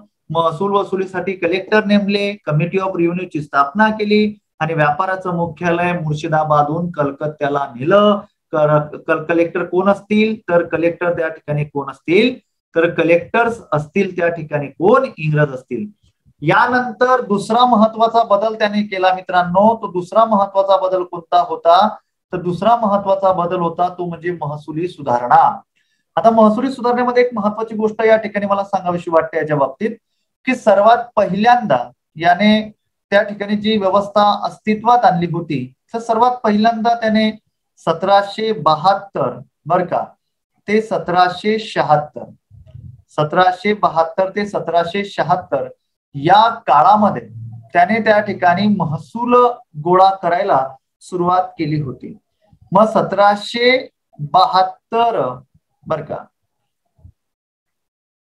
1772चा जो काही म्हणजे त्या ठिकाणी जो कालखंड होता 1772 ते 76 या काळामध्ये तुम्हाला प्रश्न विचारला गेला बऱ्याचदा, तुम्ही PYQ जर बघितले तर या काळामध्ये त्याने जी व्यवस्था अस्तित्वात आणली होती तर ती कोणती व्यवस्था होती त्याची, तर त्याची अतिशय महत्वाची व्यवस्था होती ती म्हणजे कोणती, तर ती होती पंचवार्षिक महसूल व्यवस्था बर का.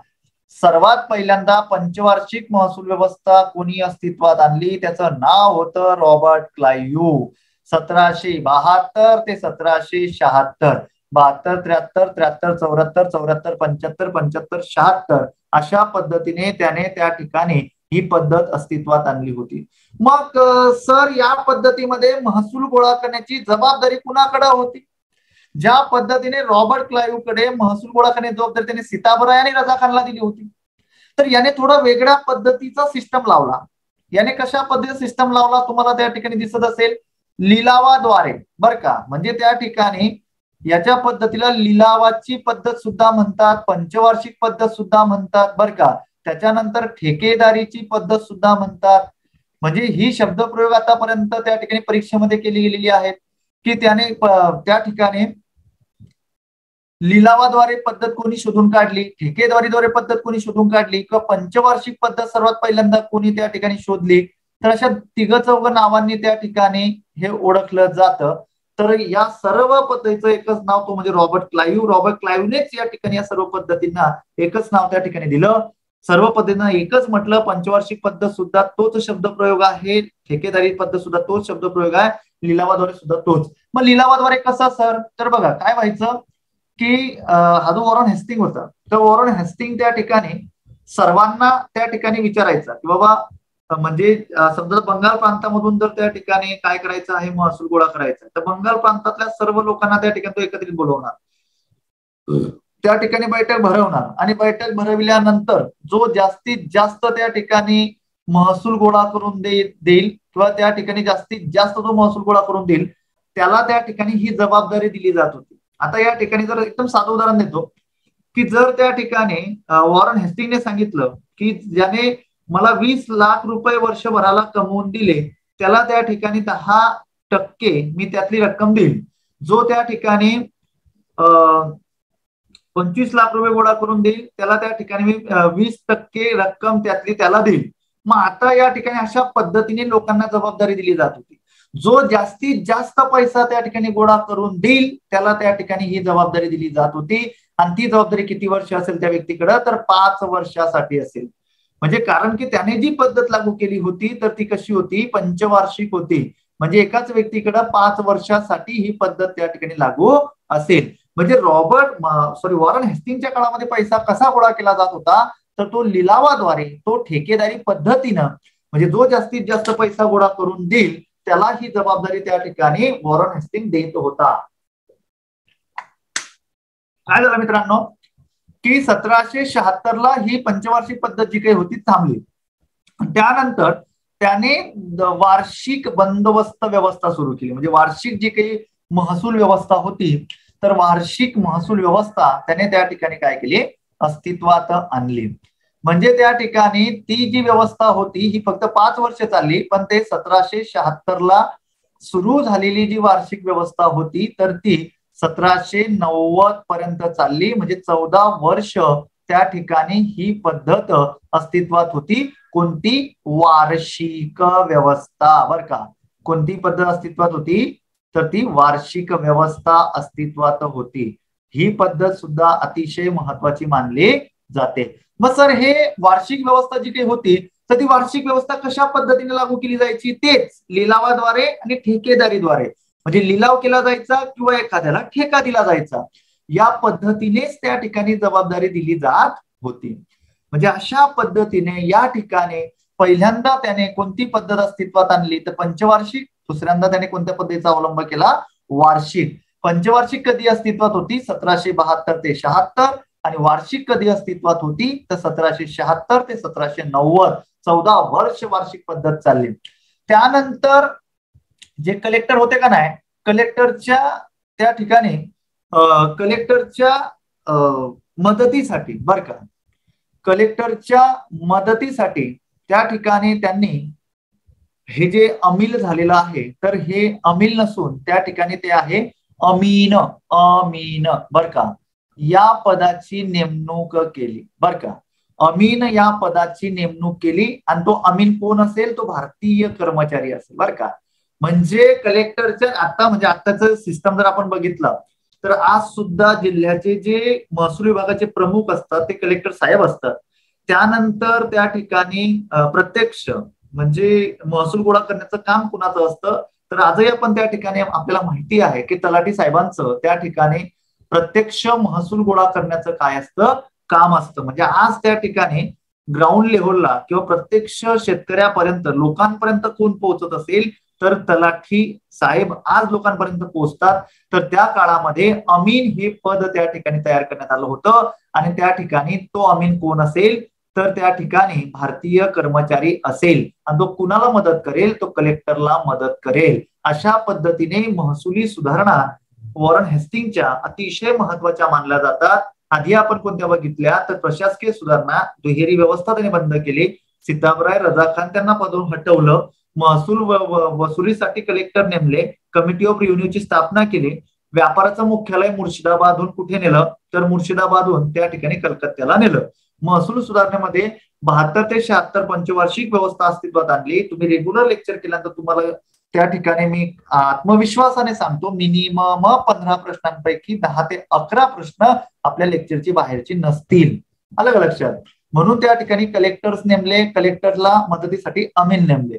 अशा पद्धतीने त्याने ज्या काही सुधारणा केल्या तर त्याने त्या ठिकाणी कोणत्या सुधारणा केल्या तर महसुली सुधारणा केल्या. या हे प्रशासकीय सुधारणा आणि महसुली सुधारणा दोघं सुधारणा त्या ठिकाणी समजलेल्या असाव्यात. आता बघा सर्वात पहिल्यांदा महत्वाचा मुद्दा की असा कोणता गव्हर्नर होता किंवा असा कोणता गव्हर्नर होता का त्याने त्या ठिकाणी काय केलं तर त्याने सर्वात महत्वाची गोष्ट की न्यायालयीन व्यवस्था अस्तित्वात आणली होती बर का. न्यायालयीन सुधारणा त्याने त्या ठिकाणी केलेल्या होत्या. तर यामध्ये असा हा एकमेव गव्हर्नर होता की त्या ठिकाणी न्यायालयीन सुधारणा त्याने त्या ठिकाणी अस्तित्वात आणल्या होत्या. आधी जी न्यायालयीन व्यवस्था होती तर ती न्यायालयीन व्यवस्था कोणत्या स्तरावर किंवा कोणत्या गोष्टीवर अवलंबून होती, जी काही मुघलांची न्याय व्यवस्था होती त्यावरती न्यायालयीन व्यवस्था अस्तित्वात होती. पण या ठिकाणी याने अतिशय महत्वाच्या न्यायालयीन व्यवस्था त्याने त्या ठिकाणी अस्तित्वात आणली. सर्वात पहिल्यांदा त्यांनी 2 भाग केले, एक म्हणजे दिवाणी न्यायालय आणि एक म्हणजे फौजदारी न्यायालय. आज जी न्यायालयीन व्यवस्था आपण अनुभवतो तीच न्यायालयीन व्यवस्था त्या काळामध्ये अस्तित्वात आणलेली होती. एक म्हणजे कोणती तर एक म्हणजे दिवाणी न्यायालयीन व्यवस्था आणि दुसरी म्हणजे कोणती फौजदारी न्यायालयीन व्यवस्था. आता या ठिकाणी महत्वाची गोष्ट जर आपण लक्षात घेतलं तर याने दिवाणी न्यायालयीन व्यवस्था सुद्धा 2 भागांमध्ये विभागलेली होती. किती भागांमध्ये? 2 भागांमध्ये त्या ठिकाणी दिवाणी न्यायालयीन व्यवस्था विभागलेली होती. एक जो भाग होता ना तर तो एक भाग जिल्हा स्तरावरचा होता. कोणता? जिल्हा स्तरावर दिवाणी न्यायालय. आणि जिल्हा स्तरावरचं जे दिवाणी न्यायालय असेल ते दिवाणी न्यायालयाचा अध्यक्ष कोण असेल तर दिवाणी न्यायालयाचा अध्यक्ष कलेक्टर असेल. म्हणजे कलेक्टरच्या नियंत्रणामध्ये जिल्हा दिवाणी न्यायालयाचा संपूर्ण जो काही कारभार असेल तो चालवला जाईल बर का. आणि या ठिकाणी या न्यायालयामध्ये कुठल्या प्रकारची खटले चालवली जात होती, म्हणजे खटले म्हणजे काही कुठल्या प्रकारच्या केसेस या ठिकाणी चालवल्या जात होत्या. तर मित्रांनो एखादा जमीन मालकीचा वाद असेल, कसला वाद असेल? जमीन मालकीचा जर एखादा वाद असेल तर त्या ठिकाणी तो खटला या दिवाणी न्यायालयामध्ये चालवला जाईल. बघा आज सुद्धा आपण परिस्थिती बघितली तर आज सुद्धा त्या ठिकाणी आपण बघतो की एखादा गुन्हेगारी विषयक खटला असेल तर तो फौजदारीमध्ये चालवला जातो. एखादा त्या ठिकाणी म्हणजे एखादा त्या ठिकाणी दिवाणी विषयक खटला असेल किंवा एखाद्या जमिनीचा खटला असेल तर आपण आजही त्या ठिकाणी दिवाणी न्यायालयामध्ये चालवला जातो. किंवा जमिनीचा वारसा हक्क असेल तर तो खटला सुद्धा त्या ठिकाणी कुठे चालवला जातो तर तो खटला सुद्धा त्या ठिकाणी दिवाणीमध्ये चालवला जातो. जात विवाद त्या ठिकाणी असेल किंवा त्या ठिकाणी कर्ज असेल आणि त्याच्यानंतर त्या ठिकाणी एक 6वा खटला जो काही होता, तर 6वा खटला त्या ठिकाणी महत्वाचा तो म्हणजे कोणता, विवाह संबंधीचा असेल. कोणता, विवाह. म्हणजे एखाद्याला त्या ठिकाणी विवाह संबंधित त्या ठिकाणी एखादा खटला असेल, म्हणजे एखाद्याचा त्या ठिकाणी घटस्फोट झालेला असेल किंवा एखाद्याला त्या ठिकाणी घटस्फोट द्यायचा असेल किंवा एखाद्या भगिनीला घटस्फोट घ्यायचा असेल, तर अशा प्रकारची सर्व खटले कोणत्या न्यायालयामध्ये चालवले जातील, तर अशा प्रकारची सर्व खटले दिवाणी न्यायालयामध्ये चालवले जातील. आणि हा जो स्तर होता का नाही, तर हा स्तर कोणता होता, तर हा स्तर दिवाणी न्यायालयाचा होता. अध्यक्ष कोण असणार, तर अध्यक्ष कलेक्टर असणार. या दिवाणी न्यायालयात जे काही खटले चालवले जातील, तर ती खटले जमीन मालकीचा खटला असेल, त्यानंतर जमीन वारसा हक्काचा खटला असेल, एखाद्या जात विवादाचा खटला असेल, कर्ज एखाद्याने कर्ज काढलं असेल, घेतलं असेल, त्याच्या संबंधीचा एखादा खटला असेल किंवा विवाह संबंधीचा एखादा खटला असेल, तर अशा प्रकारची सर्व खटले जिल्हा दिवाणी न्यायालयामध्ये चालवली जातील. जर त्या ठिकाणी जिल्हा दिवाणी न्यायालयामध्ये तुम्हाला त्या ठिकाणी समाधान नाही प्राप्त झालं, तर पुढे आपण आपला खटला सदर दिवाणी न्यायालयामध्ये चालवता येऊ शकत होता. म्हणजे या ठिकाणी प्रांत स्तरावर हे सदर दिवाणी न्यायालय असायचं. मग सर ही खटले मोफत चालवली जात होती का पैसे राहायचे? मित्रांनो, याला त्या ठिकाणी पैसे दिल्यानंतरच त्या ठिकाणी ही खटले चालवली जात होती. आणि यामध्ये जो प्रांतिक स्तरावरचा जो खटला असायचा, तर तो प्रांतिक स्तरावरच्या खटल्याचा अध्यक्ष कोण असायचा, कुणाच्या अध्यक्षतेने चालायचा तो खटला, तर तो खटला अध्यक्षाच्या अध्यक्षतेमध्ये चालवला जात होता. आणि यामध्ये त्या ठिकाणी कौन्सिल मंडळ, आता ही कौन्सिल मंडळ ही कन्सेप्ट त्या ठिकाणी पुढे येईलच, आपल्याला पुढे येईल. पुढे त्या ठिकाणी तुम्हाला मी सांगतो की जो गव्हर्नर असेल, त्या गव्हर्नरच्या मदतीला ब्रिटिश पार्लमेंटने हे कौन्सिल मंडळ पाठविलेलं होतं. बरं का, काय पाठवलेलं होतं, कौन्सिल मंडळ पाठवलेलं होतं. आताच क्लिअर करून देऊ का, म्हणजे तुम्हाला चांगल्या पद्धतीने समजेल. सांगून देऊ का कौन्सिल मंडळ काय आहे, तर कौन्सिल मंडळ, बर का, सांगून देऊ, कमेंट्स करा, टेक्स्ट करा पटापटा. ओके, बघा कौन्सिल मंडळ जे काही आहे, हे गव्हर्नर जो असेल त्या गव्हर्नरच्या मदतीला हे कौन्सिल मंडळ त्या ठिकाणी, म्हणजे हे कौन्सिल मंडळ त्या ठिकाणी जबाबदार असेल. हे कौन्सिल मंडळ कोणी पाठवलेलं होतं, तर हे कौन्सिल मंडळ कोणी पाठवलेलं होतं, तर हे कौन्सिल मंडळ ब्रिटिश पार्लमेंटने त्या ठिकाणी हे कौन्सिल मंडळ पाठवलेलं होतं. म्हणजे कारण की या कौन्सिल मंडळाची जबाबदारी काय असेल, हे कौन्सिल मंडळ जे होतं ते कोणी पाठवलेलं होतं, ब्रिटिश पार्लमेंटने. बरं का, कौन्सिल मंडळ, या कौन्सिल मंडळाची सदस्य संख्या किती असेल, किती सदस्य असतील या कौन्सिल मंडळामध्ये, तर मित्रांनो या कौन्सिल मंडळामध्ये एकूण 4 सदस्य असतील. म्हणजे कुठल्याही प्रकारचा निर्णय जर घ्यायचा असेल, तर जो गव्हर्नर असेल त्या गव्हर्नरला पूर्णपणे कुणावर जबाबदार राहावं लागत होतं, कौन्सिल मंडळावर. त्या कौन्सिल मंडळापैकी 4 सदस्यांपैकी जोपर्यंत 2 सदस्य त्या ठिकाणी होकार देत नाही किंवा 2 सदस्य जोपर्यंत त्या ठिकाणी होकार देत नाही किंवा सकारात्मक सांगत नाही, तोपर्यंत गव्हर्नर त्या गोष्टीचं कायद्यामध्ये रूपांतरण करू शकत नव्हता किंवा एखादा निर्णय त्या ठिकाणी गव्हर्नर घेऊ शकत नव्हता. म्हणून 2 सदस्यांचं त्या ठिकाणी त्या निर्णयाला बहुमत असणं महत्वाचं होतं. मग या 4 जे काही 4 सदस्य होते कौन्सिल मंडळाचे, ते 4 सदस्य कोण कोण होते, तर कौन्सिल मंडळाचे 4 सदस्य जे काही होते त्यामध्ये सर्वात पहिलं नाव होतं क्लेव्हरिंग. हा महत्वाचा इंग्रज अधिकारी होता, क्लेव्हरिंग, बर का. त्याच्यानंतर महत्वाचा दुसरा इंग्रज अधिकारी होता, त्याचं नाव होतं मॉन्सन, बर का, मॉन्सन. तिसरं महत्वाचं नाव होतं, पहिलं होतं क्लेव्हरिंग, बर का, दुसरं होतं मॉन्सन, आणि तिसरा जो होता तो महत्वाचा तो म्हणजे बारवेल, आणि चौथा जो होता तो महत्वाचा सदस्य होता फ्रान्सिस. ही 4 सदस्य कौन्सिल मंडळाची होती, बर का. 4 सदस्य कौन्सिल मंडळामध्ये होती. या चौघांपैकी जोपर्यंत दोघांचं त्या ठिकाणी बहुमत येत नाही तोपर्यंत गव्हर्नर निर्णय घेऊ शकत नव्हता. म्हणून त्या ठिकाणी जे कौन्सिल मंडळ त्या ठिकाणी मी तुम्हाला सांगितलंय आधी जे काही त्या ठिकाणी सांगितलं की हे जे कौन्सिल मंडळातले 2 सदस्य मी तुम्हाला सांगितलं, या 2 सदस्य त्या ठिकाणी सदर दिवाणी न्यायालयामध्ये असायची. आणि गव्हर्नरच्या मदतीला, बघा मदतीला त्या ठिकाणी कोण असेल? भारतीय असेल. भारतीय अधिकारी मदतीला असतील. म्हणजे या सर्व गोष्टीमध्ये आपण बघतोय, दिवाणी न्यायालयामध्ये बघतोय की या दिवाणी न्यायालयामध्ये कोणीही भारतीय व्यक्ती इंटरफेअर करू शकत नव्हता.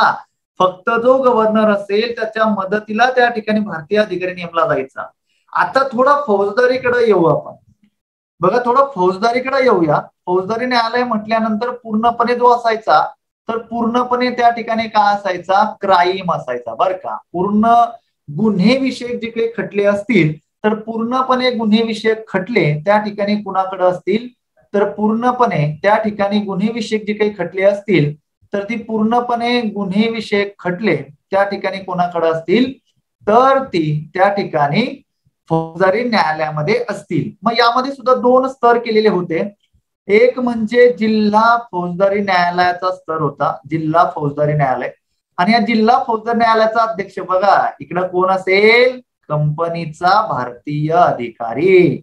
म्हणजे गुन्हे विषयक खटले असतील तर तो भारतीय अधिकारी त्या ठिकाणी ते गुन्हे विषयक खटले पार पाडेल. आणि इकडे बघा दिवाणी न्यायालयामध्ये अध्यक्ष कोण असेल? कलेक्टर. कलेक्टर कोण असेल? तर तो भारतीय नसून इंग्रज असेल. म्हणजे पैसा जिथं उडा करायचा आला ना तिथे इंग्रज, जिथं त्या ठिकाणी कायदा सुव्यवस्था राखण्याचा प्रश्न आला ना तिथं भारतीय. कोण? भारतीयांकडे जबाबदारी. त्यांना मदत करण्यासाठी बघा, त्यांना मदत करण्यासाठी अधिकारी वर्ग कोण असेल? तर एक काझी असेल. म्हणजे जी मुघलांची न्याय व्यवस्था होती त्यांच्यामध्ये महत्वाची जी काही पदं होती ती, एक काझी असेल, 2 मुफ्ती असतील, आणि त्यानंतर एक काझी, 2 मुफ्ती आणि 3 मौलवी. अशा पद्धतीने त्यांना त्या ठिकाणी काय असेल? मदत करणारा अधिकारी वर्ग असेल. आणि या सर्व गोष्टीवर नियंत्रण ठेवणारा कोण असेल? तर कलेक्टर. विचार करा, फक्त नियंत्रण ठेवण्याचं काम कलेक्टरचं. त्याच्यानंतर ही सर्व जबाबदारी पार पाडण्याची जबाबदारी कुणाची असेल? तर सर्व जबाबदारी पार पाडण्याची जबाबदारी फक्त आणि फक्त कुणाची असेल? तर त्या ठिकाणी ह्यांची असेल. कुणाची? जो भारतीय अधिकारी असेल त्या भारतीय अधिकाऱ्याची जबाबदारी असेल. बरोबर, त्या भारतीय अधिकाऱ्याची जबाबदारी असेल. आणि त्यानंतर मग जर इकडे तुम्हाला त्या ठिकाणी समाधान प्राप्त नाही झालं, तुम्ही तुमचा खटला इकडे सुद्धा चालवू शकत होते, सदर फौजदारी न्यायालय. म्हणजे या ठिकाणी अध्यक्ष कोण असेल? तर नायब नजीम असेल बरं का, म्हणजे मुघलांची न्यायव्यवस्था. इकडे मदतीसाठी कोण असेल? एक काझी, 2 मुफ्ती, 3 मौलवी. पर्यवेक्षण कोणाचं असेल? तर इकडं पर्यवेक्षण आता गव्हर्नरचं, आणि जे कौन्सिल मंडळ होतं त्या कौन्सिल मंडळाचं इकडं काय असेल? तर त्या कौन्सिल मंडळाचं त्या ठिकाणी काय असेल? तर त्या ठिकाणी नियंत्रण असेल. म्हणजे अशा पद्धतीने दिवाणी आणि फौजदारी न्यायालयीन व्यवस्था कोणी अस्तित्वात आणली? तर ती न्यायालयीन व्यवस्था वॉरन हेस्टिंगने अस्तित्वात आणली. पुन्हा एकदा रिव्हिजन देतो. दिवाणी न्यायालयीन व्यवस्था जिल्हा स्तर, दिवाणी न्यायालयीन व्यवस्था प्रांतिक स्तर किंवा सदर दिवाणी न्यायालय म्हणा. जिल्हा स्तरावरचा अध्यक्ष कलेक्टर असणार, इकडं त्या ठिकाणी अध्यक्ष गव्हर्नर असणार, इकडे त्या ठिकाणी खटले चालवले जाणार जमीन मालकी, वारसा हक्क, जात विवाद, कर्ज, विवाह अशा प्रकारचे खटले चालवले जाणार. सदरमध्ये 30 खटले, त्यामध्ये फक्त त्या ठिकाणी त्या सदर दिवाणीमध्ये 2 कौन्सिल मंडळातील सदस्य असतील. गव्हर्नरच्या मदतीसाठी भारतीय अधिकारी नेमले जातील. अशा पद्धतीने हा महत्वाचा मुद्दा. आणि त्या ठिकाणी दुसरा जो स्तर तयार करण्यात आला होता तो म्हणजे फौजदारी. या ठिकाणी जे खटले चालतील पूर्णपणे जे खटले असतील तर ती पूर्ण खटले कशी असतील? तर पूर्ण खटले त्या ठिकाणी कशी असतील? गुन्हेगारी विषयक असतील. क्राईम, गुन्हेगारी विषयक खटले असतील. म्हणजे तुम्ही PSI गेले झाल्यानंतर तुम्हाला ज्या पद्धतीने वर्क करावं लागतं तर त्याविषयी खटले पूर्णपणे फौजदारी न्यायालयामध्ये चालवली जातात. मग या ठिकाणी मदत करण्यासाठी अधिकारी वर्ग काझी, मुफ्ती, मौलवी हे असतील. त्याच्यानंतर त्याचा दुसरा स्तर तयार करण्यात आला होता सदर फौजदारी न्यायालय. त्याचा अध्यक्ष कोण असेल? नायब नजीम. मदतीसाठी कोण असेल? काझी, मुफ्ती आणि मौलवी असतील. आणि त्यावरती नियंत्रण कुणाचं असेल? तर गव्हर्नरचं. इकडं त्या ठिकाणी नियंत्रण कुणाचं होतं? तर इकडं नियंत्रण कुणाचं होतं? कलेक्टरचं. इकडं नियंत्रण कुणाचं असेल? गव्हर्नरचं. अशा पद्धतीने जर आपण त्या ठिकाणी लक्षात घेतलं तर त्या ठिकाणी आपल्या लक्षात येईल की कशा पद्धतीने ह्या सर्व न्यायालयीन व्यवस्था त्याने अस्तित्वात आणली. कमेंट्स करा पटापट पटापट पट. समजलं का? न्यायालयीन व्यवस्था, प्रशासकीय, महसूल आणि न्यायालयीन ह्या तिघ गोष्टी समजल्या का? प्लीज कमेंट्स करा सर्वांनी. कमेंट्स करा सर्वांनी, कमेंट्स करा. जोपर्यंत कमेंट्स करणार तोपर्यंत जाणार नाही मी पुढं. ओके, सर्वांनी बोला पटापट पटापट. Okay, very good very good. Okay, जाऊया नेक्स्ट आता. यस यस, बघा आता नेक्स्ट जाऊयात आपण. बघा आता या ठिकाणी याच्या काळातला अतिशय महत्वाचा कायदा मानला जातो. मी त्या ठिकाणी जे काही आपण म्हणतो ब्रिटिश साम्राज्यातला सर्वात पहिला भारतातला कायदा जो होता, हिंदुस्थानातला कायदा जो होता, तो महत्वाचा कायदा तो म्हणजे कोणता? तर तो 1773चा रेग्युलेटिंग ऍक्ट अतिशय महत्वाचा कायदा मानला जातो. तर हा रेग्युलेटिंग ऍक्ट जो होता तर त्याच्याशी वॉरन हेस्टिंग कशा संबंधित होता? मी रेग्युलेटिंग ऍक्ट पूर्ण सांगत नाहीये, तर फक्त आणि फक्त त्या ठिकाणी रेग्युलेटिंग ऍक्ट आणि त्याच्यानंतर वॉरन हेस्टिंग या दोघांचे रिलेशन काय होते किंवा दोघांची कनेक्टिव्हिटी काय होती, एवढं फक्त त्या ठिकाणी आपल्याला लक्षात घ्यायचं आहे. तर यामध्ये सर्वात महत्वाची गोष्ट जर आपण लक्षात घेतली, या कायद्याने बंगालच्या गव्हर्नरला, अतिशय महत्वाचा पॉइंट आहे, बंगालच्या गव्हर्नरला बंगालचा गव्हर्नर जनरल बनवण्यात आलं.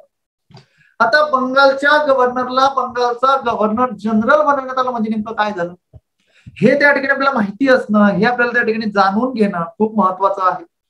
बघा आता या ठिकाणी जो बंगालचा गव्हर्नर होता, इकडे सांगतो मी तुम्हाला विश्लेषित, जो बंगालचा गव्हर्नर होता, बरोबर, जो बंगालचा गव्हर्नर होता, एक मिनिट, जो बंगालचा गव्हर्नर होता, कुठला?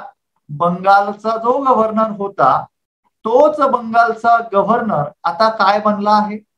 बंगालचा गव्हर्नर जनरल बनलाय. बऱ्याचदा राज्यसेवा पूर्वला, कंबाईनच्या पूर्वला त्या ठिकाणी यावरती प्रश्न विचारला गेला की जेव्हा बंगालचा गव्हर्नर हा बंगालचा गव्हर्नर जनरल बनतो नेमकं काय होतं, तेव्हा नेमकं काय होतं हे त्या ठिकाणी आपल्याला माहिती असणं गरजेचं आहे. मग बंगालचा गव्हर्नर हा बंगालचा गव्हर्नर जनरल बनला कोणत्या कायद्याने? तो 1773चा जो रेग्युलेटिंग ऍक्ट होता त्या कायद्याने त्या ठिकाणी बंगालचा गव्हर्नर हा बंगालचा काय बनला? गव्हर्नर जनरल बनला. लक्षात ठेवा. मग आता गव्हर्नर जनरल बनला म्हणजे काय?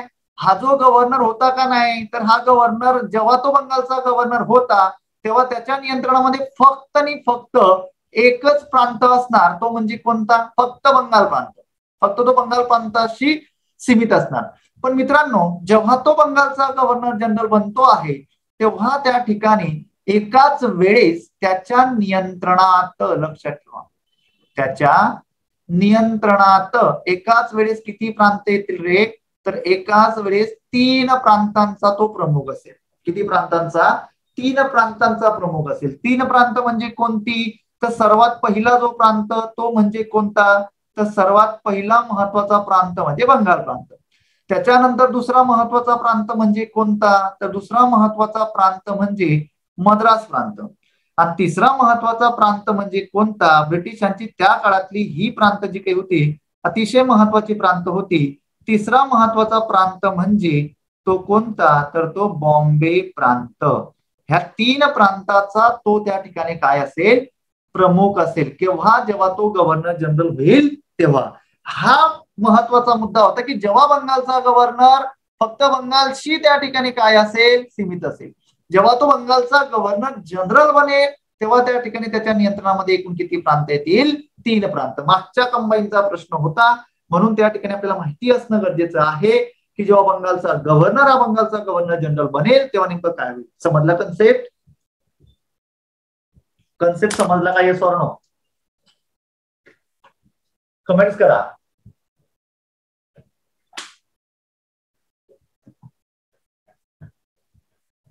कमेंट्स करा पटापट पटापट. कन्सेप्ट समजला हो का नाही? जाऊ का पुढं? ओके, सर्वांनी बोला. ओके, बघा आता या ठिकाणी पुढे मी तुम्हाला सांगितलं की 4 सदस्यीय कौन्सिल मंडळ स्थापन करण्यात आले तर हे कोणत्या कायद्याने करण्यात आले होते? 1773च्या कायद्याने. कौन्सिल मंडळाची जी कन्सेप्ट आहे ती बघा, इकडं आपण कौन्सिल मंडळाची कन्सेप्ट घेतली की 4 सदस्य कोण कोण असणार, काय काय असणार, बहुमत कितीचं असणार, त्या सर्व गोष्टी इकडे मी तुम्हाला सांगितल्या. ते कौन्सिल मंडळ काय काम करणार, तर गव्हर्नर जनरल जो असणार किंवा जो गव्हर्नर असणार त्याला मदतीसाठी त्या ठिकाणी हे कौन्सिल मंडळ महत्वाची जबाबदारी पार पाडणार. त्यानंतर कौन्सिल मंडळात त्या ठिकाणी तुम्हाला सांगितलं बघा, क्लेव्हरिंग, फ्रान्सिस, मॉन्सन आणि बार्वेल अशा पद्धतीने त्या ठिकाणी ही 4 सदस्य जे काही असणार तर ती कौन्सिल मंडळामध्ये असणार. आणि गव्हर्नर जनरलला कौन्सिलच्या वरचढ अधिकार न होता, हे स्टेटमेंट अतिशय महत्वाचं आहे. जोपर्यंत कौन्सिल मंडळ निर्णय देत नाही तोपर्यंत हा गव्हर्नर निर्णय घेऊ शकत नव्हता. म्हणून त्या ठिकाणी आपल्याला माहिती असणं गरजेचं आहे की जो गव्हर्नर जनरल असणार त्या गव्हर्नर जनरलला कौन्सिल मंडळाच्या वरचढ अधिकार त्या ठिकाणी दिलेला नव्हता. मी तुम्हाला पुन्हा एकदा सांगतो की 2 सदस्यांचं त्या ठिकाणी काय असावं लागणार, तर 2 सदस्यांचं बहुमत असावं लागणार. 2 सदस्यांनी जर त्या ठिकाणी त्याला बहुमत दर्शविलं तर तो निर्णय घेऊ शकत होता. म्हणजे 1773चा रेग्युलेटिंग ऍक्ट आणि हा वॉरन हेस्टिंग अशा पद्धती दोघांची कनेक्टिव्हिटी होती. अशा पद्धतीने तुम्हाला 1773 वरती वॉरन हेस्टिंग बाबतीचा प्रश्न विचारला गेला. तेवढ्या बाबी महत्वाच्या आहेत. समजलं का? समजलं का इथपर्यंत? पटापट सांगा, कमेंट्स करा, पुढे जाऊया आपण.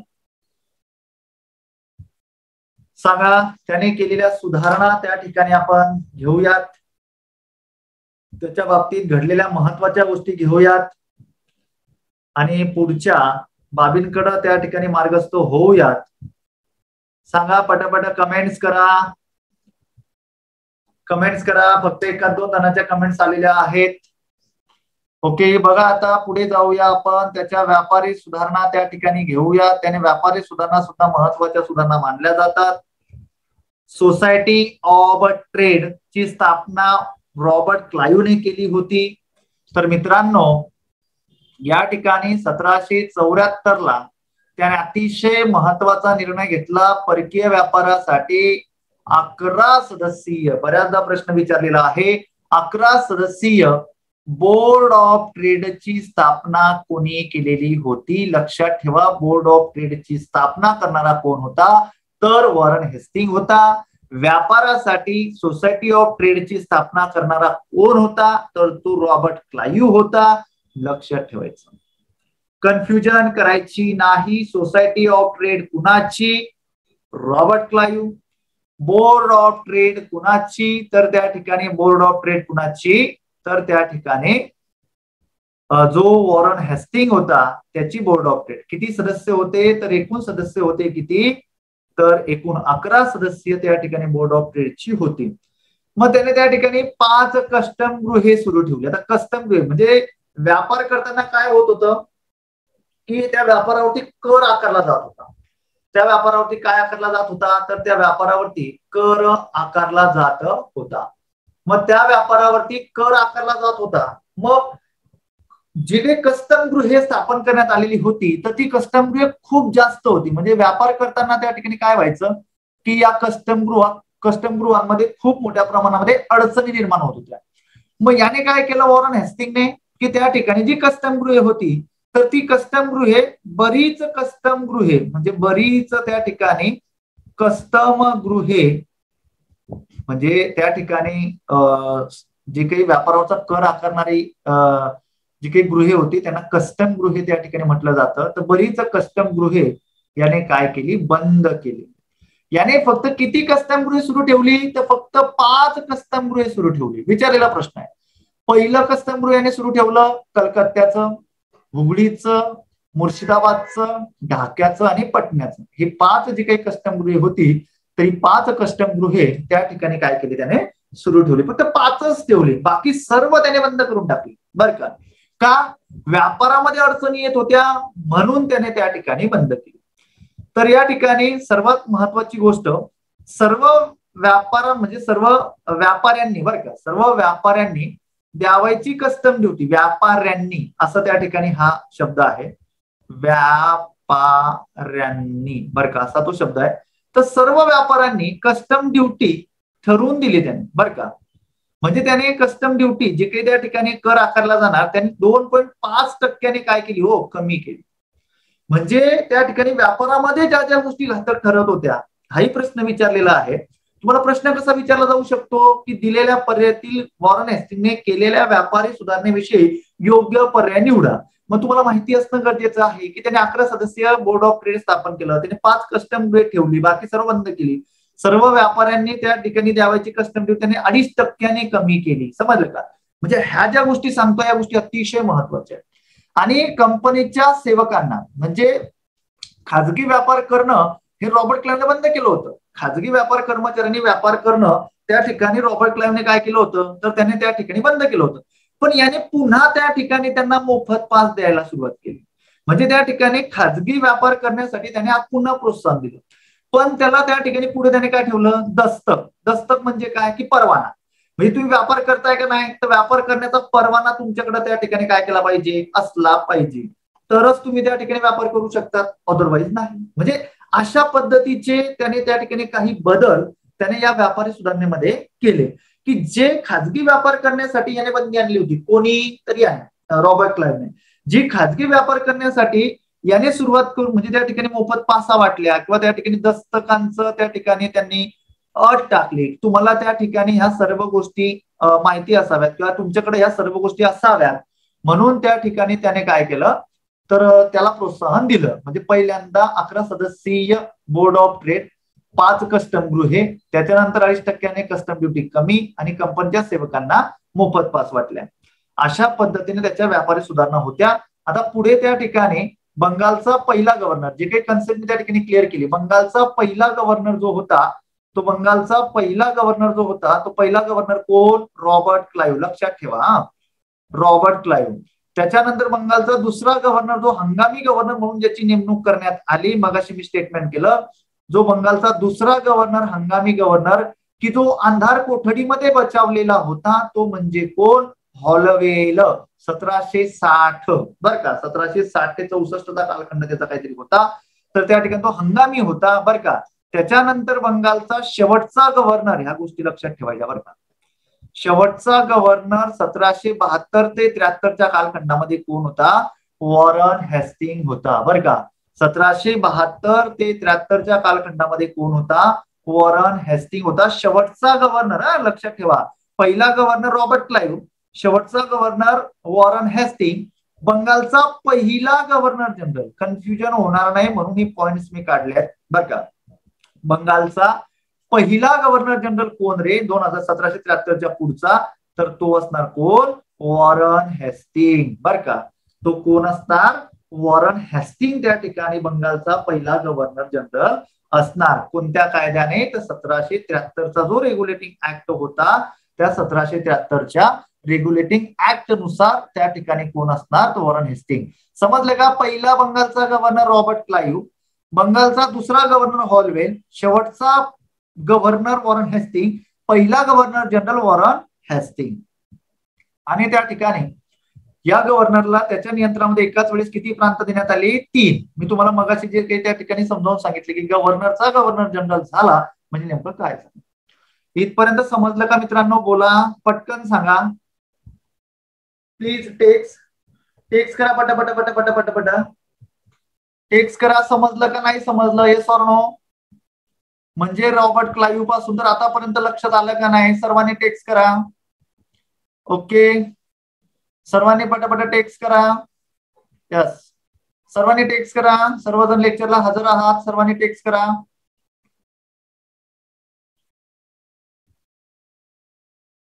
हा, पहिला आणि शेवटचा गव्हर्नर, पहिला आणि शेवटचा गव्हर्नर.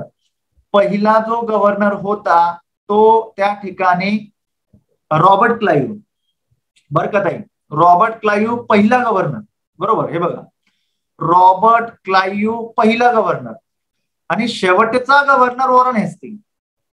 पहिला गव्हर्नर जनरल वॉरन हेस्टिंग बर का, पहिला governor general Warren Hasting.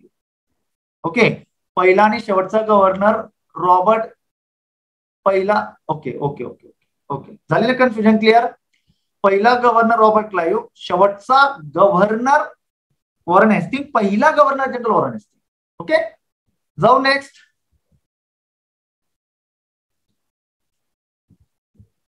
Okay, जायचं नेक्स्ट. ओके, बघा आता या ठिकाणी त्याच्या कालखंडातला हा जो खटला होता, हा खटला अतिशय महत्वाचा मानला जातो. मित्रांनो, या ठिकाणी या खटल्याचं जर त्या ठिकाणी एक महत्वाची गोष्ट जर आपण लक्षात घेतली तर हा खटला तुम्हाला परीक्षेमध्ये विचारला जाणार नाही, पण हा एकमेव खटला होता का या खटल्यामुळं वॉरन हेस्टिंग त्या ठिकाणी पूर्णपणे विवेकभ्रष्ट झाला होता. काय झाला होता? विवेकभ्रष्ट. म्हणजे तो जो निर्णय घ्यायचा का नाही तर त्या एकाही निर्णयामध्ये तो यशस्वी होत नव्हता, आणि तो निर्णयामध्ये यशस्वी न होत असल्यामुळं त्या ठिकाणी काय व्हायचं की त्या ठिकाणी तो विवेकभ्रष्ट झाला ह्या एकट्या खटल्यामुळं किंवा ह्या एकट्या निर्णयामुळं. म्हणजे आता नंदकुमार कोण होता बघा, राजा नंदकुमार बंगालमधलं एक बडा प्रस्थ होतं, खूप मोठं त्या ठिकाणी प्रस्थ होतं. बंगाल प्रांताचे ते कोण होते? तर बंगाल प्रांताचे नवाब होते. 1765 मध्ये दिवाणी हक्क कंपनीकडे त्या ठिकाणी देण्यात आले. मग नंदकुमारला दिवाण पदावरून त्या ठिकाणी काय केलं होतं? बाजूला केलं होतं, किंवा त्या ठिकाणी कंपनीला त्या ठिकाणी नंदकुमार पुढे काय बनला? विरोधक बनला. का? कारण की नंदकुमारची काय गेली? नोकरी गेली ना. म्हणजे सर्वात महत्वाची गोष्ट, जर त्या ठिकाणी नोकरी जाते आहे तर नोकरी जात असताना साहजिक आहे अशा प्रकारचा संताप व्यक्त होणं त्या ठिकाणी साहजिक आहे. म्हणून त्या ठिकाणी नंदकुमारची नोकरी गेली किंवा नंदकुमारला त्या ठिकाणी पदावरून बाजूला केलं. मग नंदकुमार कंपनीचा पुढे काय बनला? विरोधक बनला. मग नंदकुमारने त्या ठिकाणी वॉरन हेस्टिंगवर भ्रष्टाचाराचे आरोप केले की 3.5 लाख रुपये त्या ठिकाणी जी मीर जाफरची मिसेस होती बरं का, मुन्नी बेगम, मीर जाफरची जी त्या ठिकाणी पत्नी होती त्या पत्नीचं नाव होतं मुन्नी बेगम बर का, मुन्नी बेगम. या मुन्नी बेगम कडून 3.5 लाख रुपये. कोण होती ही? तर मीर जाफरची पत्नी. कुणाची? मीर जाफरची पत्नी बर का. तोपर्यंत मीर जाफर आता मरून गेला होता, मीर जाफरचा मृत्यू झाला होता. मीर जाफरची पत्नी होती कोण? मुन्नी बेगम. मग या मुन्नी बेगम कडून या वॉरन हेस्टिंगने किती लाख रुपये घेतले? 3.5 लाख रुपये. का? कारण की त्या ठिकाणी जो मीर जाफरचा मुलगा होता, मीर जाफरचा जो मुलगा होता नजमुद्दौला, त्याला त्या ठिकाणी पदावरती बसविण्यासाठी 3.5 लाख रुपये वॉरन हेस्टिंगने या मुन्नी बेगम कडनं त्या ठिकाणी घेतले. अशा प्रकारचा आरोप, अशा प्रकारचा भ्रष्टाचाराचा आरोप त्या ठिकाणी नंदकुमारने कोणावरती केला? तर वॉरन हेस्टिंग वरती केला. आणि ते खरं होतं. वॉरन हेस्टिंगने खरंच त्या ठिकाणी 3.5 लाख रुपये मुन्नी बेगम कडून त्या ठिकाणी घेतलेले होते. का? कारण की हा आरोप सिद्ध करण्यासाठी कौन्सिल मंडळासमोर त्या ठिकाणी यावं लागत होतं, कौन्सिल मंडळासमोर उभं राहावं लागत होतं. मग या ठिकाणी वॉरन हेस्टिंगला कौन्सिल मंडळासमोर बोलवण्यात आलं. पण मग एक गोष्ट महत्वाची होती की या कौन्सिल मंडळातला एकमेव जो सदस्य होता त्या सदस्याचं नाव म्हणजे कोणतं? तर एकमेव जो सदस्य होता तो सदस्य म्हणजे कोणता? तर फक्त एकमेव सदस्य होता तो म्हणजे बारवेल. हा बारवेल सदस्य फक्त आणि फक्त त्या ठिकाणी या कौन्सिल मंडळाचा बारवेल सदस्य जो होता हा फक्त वॉरन हेस्टिंगच्या बाजूने होता. बाकी सर्वच्या सर्व सदस्य, तिघही सदस्य म्हणजे क्लेवरिंग असेल, फ्रान्सिस असेल, त्यानंतर त्या ठिकाणी मॉन्सन असेल, हे तिघच्या तिघ सदस्य त्या ठिकाणी कसे होते? तो वॉरन हेस्टिंगच्या विरोधामध्ये होते. म्हणजे तो कुठलाही निर्णय घ्यायचा त्या निर्णयाची अंमलबजावणी होतच नव्हती. त्यामुळं त्या ठिकाणी कौन्सिल मंडळाच्या समोर तो गेला. मग या निकाल देण्याचा अधिकार कौन्सिल मंडळाचा नाही असे हेस्टिंगने व्यक्त केले. म्हणजे कौन्सिल मंडळ हा निर्णय देऊ शकत नाही असं त्या ठिकाणी हेस्टिंगने असं मत व्यक्त केलं होतं. का? कारण की तिघच्या तिघ सदस्य त्याच्या विरोधामध्ये होते. कोणकोणते? क्लेवरिंग, मॉन्सन आणि क्लेवरिंग, मॉन्सन आणि तो कोण एक बारवेल फक्त त्याच्या बाजूने होता. बाकी फ्रान्सिस, क्लेवरिंग आणि मॉन्सन हे पूर्णच्या पूर्ण वॉरन हेस्टिंगच्या विरोधामध्ये होते. म्हणून त्या ठिकाणी हेस्टिंगने असं मत केलं की उलट हेस्टिंगने नंदकुमारवर आरोप केले. हेस्टिंगने काय केले? नंदकुमारवर आरोप केले. की नंदकुमारवर त्या ठिकाणी आरोप कसे केले की त्या ठिकाणी म्हणजे नंदकुमारवर वेगळ्या पद्धतीचे आरोप केले की म्हणजे कंपनीचे जो 2 महत्वाचे कर्मचारी होते, ते महत्वाचे 2 कर्मचारी होते. एका कर्मचाऱ्याचं नाव होतं मोहनलाल बर का, आणि दुसऱ्या कर्मचाऱ्याचं नाव होतं बुलाकीदास. असे 2 जे काही त्या ठिकाणी कर्मचारी होते यांना त्या ठिकाणी सांगितलं की तुम्ही नंदकुमारवरती काय करा? आरोप करा. बरोबर.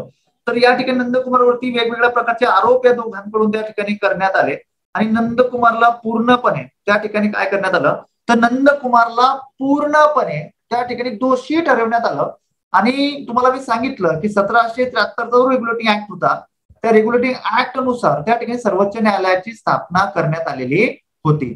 मग सर्वोच्च न्यायालयाचा जो मुख्य न्यायाधीश होता, सर्वोच्च न्यायालयाचा जो मुख्य न्यायाधीश होता, तर सर्वोच्च न्यायालयाचा मुख्य न्यायाधीश म्हणून त्या ठिकाणी वॉरन हेस्टिंगने आपल्याच वर्गमित्राला त्या ठिकाणी तिकडनं बोलवून घेतलं होतं. त्याचं नाव होतं इम्पे. सर्वोच्च न्यायालयाचा पहिला मुख्य न्यायाधीश म्हणून कोणाची निवड करण्यात आली होती, तर त्या वॉरन हेस्टिंगच्या वर्गमित्राचीच त्या ठिकाणी त्याचं नाव होतं इम्पे. इम्पेला त्या ठिकाणी निवडण्यात आलं आणि इम्पेला त्या ठिकाणी सांगण्यात आलं की नंदकुमारला फाशीची शिक्षा, म्हणजे त्या सर्वोच्च न्यायालयाकडून आरोप करून सर्वोच्च न्यायालयाकडून फाशीची शिक्षा नंदकुमारला त्या ठिकाणी देण्यात आली. मग हे जे घडलं का नाही, तर हा जो खटला घडला, तर या खटल्याला न्यायाची हत्या म्हणून असं वर्णन त्या ठिकाणी करण्यात आलेलं आहे. या खटल्यात वॉरन हेस्टिंगला पूर्णपणे दोषी ठरवण्यात आलं आणि पुढे त्या ठिकाणी त्याला पदावरून हटवण्यात आलं आणि पुढे त्याला त्या ठिकाणी इंग्लंडला पाठवण्यात आलं. म्हणजे या ठिकाणी तो पूर्णपणे विवेक भ्रष्ट झाला. हा एकमेव असा गव्हर्नर जनरल होता की त्याच्यावर त्या ठिकाणी काय लागू करण्यात आला होता, महाभियोग. लक्षात ठेवा, जे की त्या ठिकाणी राष्ट्रपती साहेबांना, म्हणजे जर अविश्वासा ठराव पारित करायचा असेल तर राष्ट्रपती साहेबांवरती जो काही महाभियोगाची प्रक्रिया जारी केली जाते, तर तीच महाभियोगाची प्रक्रिया सर्वात पहिल्यांदा वॉरन हेस्टिंग नावाचा जो काही त्या ठिकाणी गव्हर्नर जनरल होता त्याच्यावर त्या ठिकाणी काय करण्यात आली होती, तर महाभियोग जारी करण्यात आलेला होता. अशा प्रकारे या ठिकाणी तो काय झालेला होता, तर अशा प्रकारे त्या ठिकाणी तो काय करण्यात आलेला होता, तर त्याला त्या ठिकाणी पूर्णपणे तो विवेक भ्रष्ट झालेला होता. समजलं? समजलं का?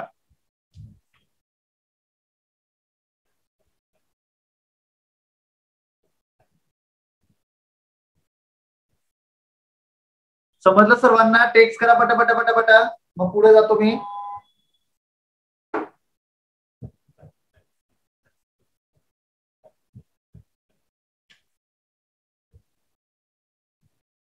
सर्वांनी टेक्स्ट करा. समजलं सर्वांना?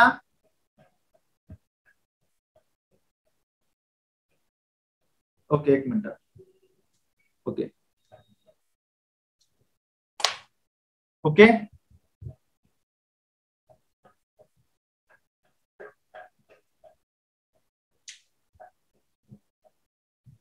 अजून घेऊ मागे.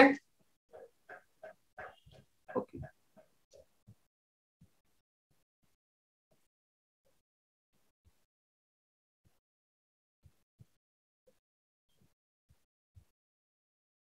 ओके, जाऊ नेक्स्ट आता.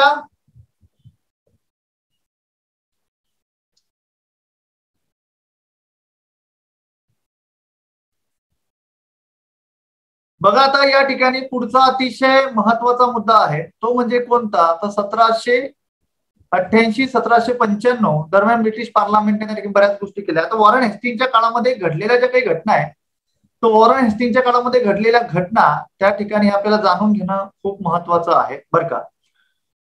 वॉरन हेस्टिंगच्या काळामध्ये घडलेल्या ज्या काही घटना आहेत, त्या वॉरन हेस्टिंगच्या काळामध्ये घडलेल्या घटना हे आपल्याला माहिती असणं गरजेचं आहे. आता त्या ठिकाणी तुम्हाला जोड्या जुळवामध्ये प्रश्न विचारला जाऊ शकतो. प्रथम इंग्रज मराठा युद्ध त्या ठिकाणी झालं.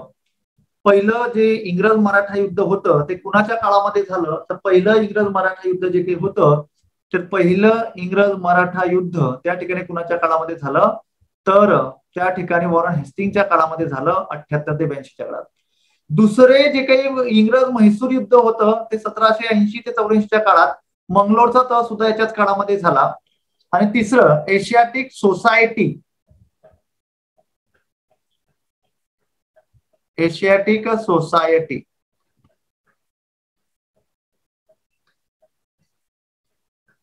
एशियाटिक सोसायटीची जी स्थापना होती, ऑफ बेंगॉलची स्थापना त्या ठिकाणी वॉरन हेस्टिंगने केली. बऱ्याचदा त्या ठिकाणी प्रश्न हा विचारलेला आहे, एशियाटिक सोसायटी ऑफ बेंगॉलची स्थापना कोणी केली, तर वॉरन हेस्टिंगने केली. यावरती प्रश्न विचारलेला आहे. बऱ्याचदा त्या ठिकाणी प्रश्न विचारून झालेला आहे. एशियाटिक सोसायटी ऑफ बेंगॉलची स्थापना कोणी केली? तर त्या ठिकाणी एशियाटिक सोसायटी ऑफ बेंगॉलची स्थापना त्या ठिकाणी यांनी केली. त्यानंतर पुढे जर आपण लक्षात घेतलं तर त्याने चार्ल्स विल्किन्सनच्या बर का प्रथम गीता अनुवादाला, कुणाला? प्रथम गीता अनुवादाला प्रस्तावना लिहिली. काय लिहिली? प्रस्तावना. बऱ्याचदा राज्यसेवा मेन्सला सुद्धा विचारलेला प्रश्न आहे की जे काही गीतेचा अनुवाद सर्वात पहिल्यांदा कोणी केलं होतं? तर गीतेचा अनुवाद सर्वात पहिल्यांदा त्या ठिकाणी चार्ल्स विल्किन्सन बर का, चार्ल्स विल्किन्सनने त्या ठिकाणी सर्वात पहिल्यांदा गीतेचा अनुवाद केला होता. गीतेच्या अनुवादाला प्रस्तावना सर्वात पहिल्यांदा कोणी केली होती? तर यामध्ये सर्वात महत्वाची गोष्ट त्या ठिकाणी लक्षात ठेवायची, कोणी केली होती? वॉरन हेस्टिंग बर का. वॉरन हेस्टिंगने त्या ठिकाणी गीता अनुवादाची प्रस्तावना त्या ठिकाणी गीतेचा अनुवाद जो पहिल्यांदा करण्यात आला होता, तर त्या ठिकाणी चार्ल्स विल्किन्सनच्या गीतेच्या अनुवादाला प्रस्तावना कोणी लिहिली होती? तर त्या ठिकाणी वॉरन हेस्टिंगने लिहिली होती. त्यानंतर पुढे बघा, हेस्टिंगला अरबी व फारसी भाषेची माहिती होती बर का. कोणत्या भाषेची? त्याच बरोबर आहे हे, त्याच बरोबर करून घ्या. साच बरोबर झालाय ते, त्याच बरोबर, त्याच बरोबर. तो त्या ठिकाणी जो वॉरन हेस्टिंग होता, तो वॉरन हेस्टिंग काय करायचा? बंगाली भाषा बोलायचा बर का. काय करायचा? तो बंगाली भाषा बोलायचा. त्यानंतर त्याने विवाह कर बंद केले. अतिशय महत्वाची माहिती बर का. त्याने विवाह कर बंद केले म्हणजे ज्याने लग्न केलं त्याच्यावरती कर लादला जात होता बर का. म्हणजे एवढे जाचक निर्बंध त्या ठिकाणी ब्रिटिशांचे होते. त्यानंतर गुलामगिरीची प्रथा त्याने बंद केली. बऱ्याचदा प्रश्न विचारलेला आहे की त्या ठिकाणी गुलामगिरीची प्रथा कोणी बंद केली होती? तर लक्षात ठेवा, गुलामगिरीची प्रथा बंद करणारा कोण होता? Warren Hasting. सर्व जिल्ह्यांची त्याने 6 विभागात विभागणी केली बर का. सर्व जिल्हे जे बंगालमधले सर्व जिल्हे होते त्याची 6 भागांमध्ये त्याने काय केली होती? विभागांमध्ये विभागणी केली होती. संपूर्ण हिशोब तपासण्यासाठी, तर या ठिकाणी संपूर्ण हिशोब तपासणीसाठी राय बहादूर नावाचा भारतीय पदाधिकारी नेमला होता. राय बहादूर नावाचा, रायत किंवा राय बहादूर नावाचा पदाधिकारी त्याने त्या ठिकाणी नेमला होता. म्हणजे अशा प्रकारे जर आपण लक्षात घेतलं तर अशा पद्धतीने हा कॉर्नवालिस होता, वॉरन हेस्टिंग होता. मी पुन्हा एकदा रिपीट करतो 5 मिनिटांमध्ये काय काय घेतलं आपण वॉरन हेस्टिंगच्या बाबतीत आणि त्याच्यानंतर पुढच्या गव्हर्नर कडे जातो. बघा आता वॉरन हेस्टिंगचा कालखंड कितीचा आहे? 1772 ते 85. वॉरन हेस्टिंगने केलेल्या सुधारणा, प्रशासकीय सुधारणा, दुहेरी प्रशासन व्यवस्था त्याने रद्द केली. त्याने त्या ठिकाणी पैसा गोळा करण्यासाठी रजाखान आणि सीताबाई जे रॉबर्ट क्लाइव्हने सुरू केलेले होते त्यांना पदावरून बाजूला केलं आणि महसूल वसुलीसाठी त्यांनी कलेक्टर नेमले आणि त्यानंतर कमिटी ऑफ रिव्ह्यूची स्थापना केली. व्यापाराचं मुख्यालय मुर्शिदाबादहून कलकत्ता येथे नेलं बरं का. व्यापाराचं मुख्यालय मुर्शिदाबादहून कलकत्ता या ठिकाणी नेलं. त्यानंतर महसूल सुधारणा त्याने काय केलं? पंचवार्षिक पद्धत शोधून काढली 72 ते 76. नंतर त्या ठिकाणी पंचवार्षिकचं रूपांतरण त्याने वार्षिक मध्ये केलं. कुणाला त्या ठिकाणी पैसा गोळा करण्याचे अधिकार दिले जात होते? तर जे जास्तीत जास्त त्या ठिकाणी पैसा गोळा करून देईल लिलावाद्वारे, ठेक्याद्वारे ही पद्धत त्या ठिकाणी अस्तित्वात आणली. कलेक्टरच्या मदतीसाठी अमीन नेमले बरं का आणि पैसा गोळा करण्यासाठी कलेक्टर्सना नेमले. अशा पद्धतीने त्या ठिकाणी महसूल सुधारणा त्याने केल्या. त्यानंतर त्या ठिकाणी त्याचं कौन्सिल मंडळ काय होतं? 4 सदस्य होती, क्लेवरिंग, मॉन्सन, बार्वेल, फ्रान्सिस. 2 सदस्यांचं बहुमत असणं महत्वाचं होतं बरं का. त्यानंतर त्याने न्यायालयीन व्यवस्था अस्तित्वात आणल्या, त्यामध्ये दिवाणी न्यायालय आणि त्यानंतर सदर दिवाणी न्यायालय असे 2 स्तर त्याने केले. जिल्हा स्तरावरचा जो अध्यक्ष असायचा तो कलेक्टर आणि त्यानंतर या न्यायालयात जी खटले चालवली जात होती, जमीन मालकीचा खटला होता, वारसा हक्काचा होता, जात होता, विवाह होता, कर्ज होता, अशा प्रकारची खटले त्या ठिकाणी चालवली जात होती. त्यानंतर सदर दिवाणीमध्ये अध्यक्ष गव्हर्नर असायचा, 2 कौन्सिल मंडळाचे सदस्य त्यामध्ये असायची. गव्हर्नरच्या मदतीसाठी भारतीय अधिकारी नेमले जात होते किंवा नेमले होते. त्यानंतर पुढे दुसरा स्तर जो निर्माण केला होता त्याने जिल्हा फौजदारी न्यायालय. त्यानंतर सदर फौजदार न्यायालय. ह्यामध्ये पूर्णपणे क्राईमचे खटले भारतीय असायचे. काजी, मुफ्ती, मौलवी हे त्यांच्या मदतीला, नियंत्रण कलेक्टरचं असायचं. अशा पद्धतीने त्या ठिकाणी हे त्याने न्यायालयीन व्यवस्था अस्तित्वात आणल्या होत्या. रेग्युलेटिंग ऍक्ट बाबतीत, त्याच्या बाबतीत जर सांगायचं झालं तर गव्हर्नर जनरल त्याने त्या ठिकाणी या कायद्याने त्या ठिकाणी बनवण्यात आलं. 4 सदस्यीय कौन्सिल मंडळ स्थापन करण्यात आलं. त्यानंतर त्या ठिकाणी गव्हर्नर जनरलच्या वरचढ अधिकार त्या ठिकाणी म्हणजे गव्हर्नर जनरलला वरचढ अधिकार त्या ठिकाणी नव्हता. अशा पद्धतीने या सर्व गोष्टी जर आपण लक्षात घेतल्या तर ह्या अतिशय त्या ठिकाणी महत्वाच्या होत्या. 2 सदस्यांचं बहुमत असावं लागत होतं. आणि बंगालचा गव्हर्नर होतो म्हणजे नेमकं काय होतं तर बंगालचा गव्हर्नर जेव्हा त्या ठिकाणी गव्हर्नर बनतो तेव्हा त्या ठिकाणी महत्वाचं काय तर जो 1773चा जो काही कायदा होता तर तो 1773चा कायद्यानुसार बंगालचा गव्हर्नर हा बंगालचा गव्हर्नर जनरल बनला. म्हणजे एकाच वेळेस त्याच्या नियंत्रणामध्ये किती प्रांत आले 3 प्रांत एकाच वेळेस त्याच्या नियंत्रणामध्ये आले. अशा पद्धतीने या ठिकाणी जर आपण लक्षात घेतलं तर अशा पद्धतीने या सर्व गोष्टी आपण बघितल्या. त्यानंतर त्याने व्यापारी सुधारणा केल्या की 11 सदस्यीय बोर्ड ऑफ ट्रेड स्थापन केलं. 5 ठिकाणी कस्टम गृहे स्थापन केली. कलकत्ता, हुबळी, मुर्शिदाबाद, ढाका, पटना. 2.5% जकात कर कमी केला. त्यानंतर पहिला गव्हर्नर रॉबर्ट क्लाइव्ह, दुसरा गव्हर्नर हॉलवेल, तिसरा म्हणजे शेवटचा गव्हर्नर वॉरन हेस्टिंग, बंगालचा पहिला गव्हर्नर जनरल वॉरन हेस्टिंग. अशा पद्धतीने त्या ठिकाणी नंदकुमारचा खटला आपण त्या ठिकाणी बघितला की त्या खटल्यामुळे तो विवेक भ्रष्ट झाला. त्यानंतर त्या ठिकाणी वॉरन हेस्टिंगच्या काळामध्ये घडलेल्या घटना, प्रथम इंग्रज मराठा युद्ध 1784चा पीस इंडिया ऍक्ट, दुसरे इंग्रज म्हैसूर युद्ध, त्याच्यानंतर एशियाटिक सोसायटी ऑफ बेंगॉलची स्थापना, चार्ल्स विल्किन्सनच्या जे काही प्रथम गीताचा अनुवाद ज्या पद्धतीने चार्ल्स विल्किन्सनने केला होता, प्रस्तावना वॉरन हेस्टिंगने दिली होती.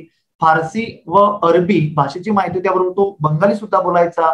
विवाह कर बंद केले, गुलामगिरीची प्रथा बंद केली, 6 भागांमध्ये विभागणी केली. समजलं का?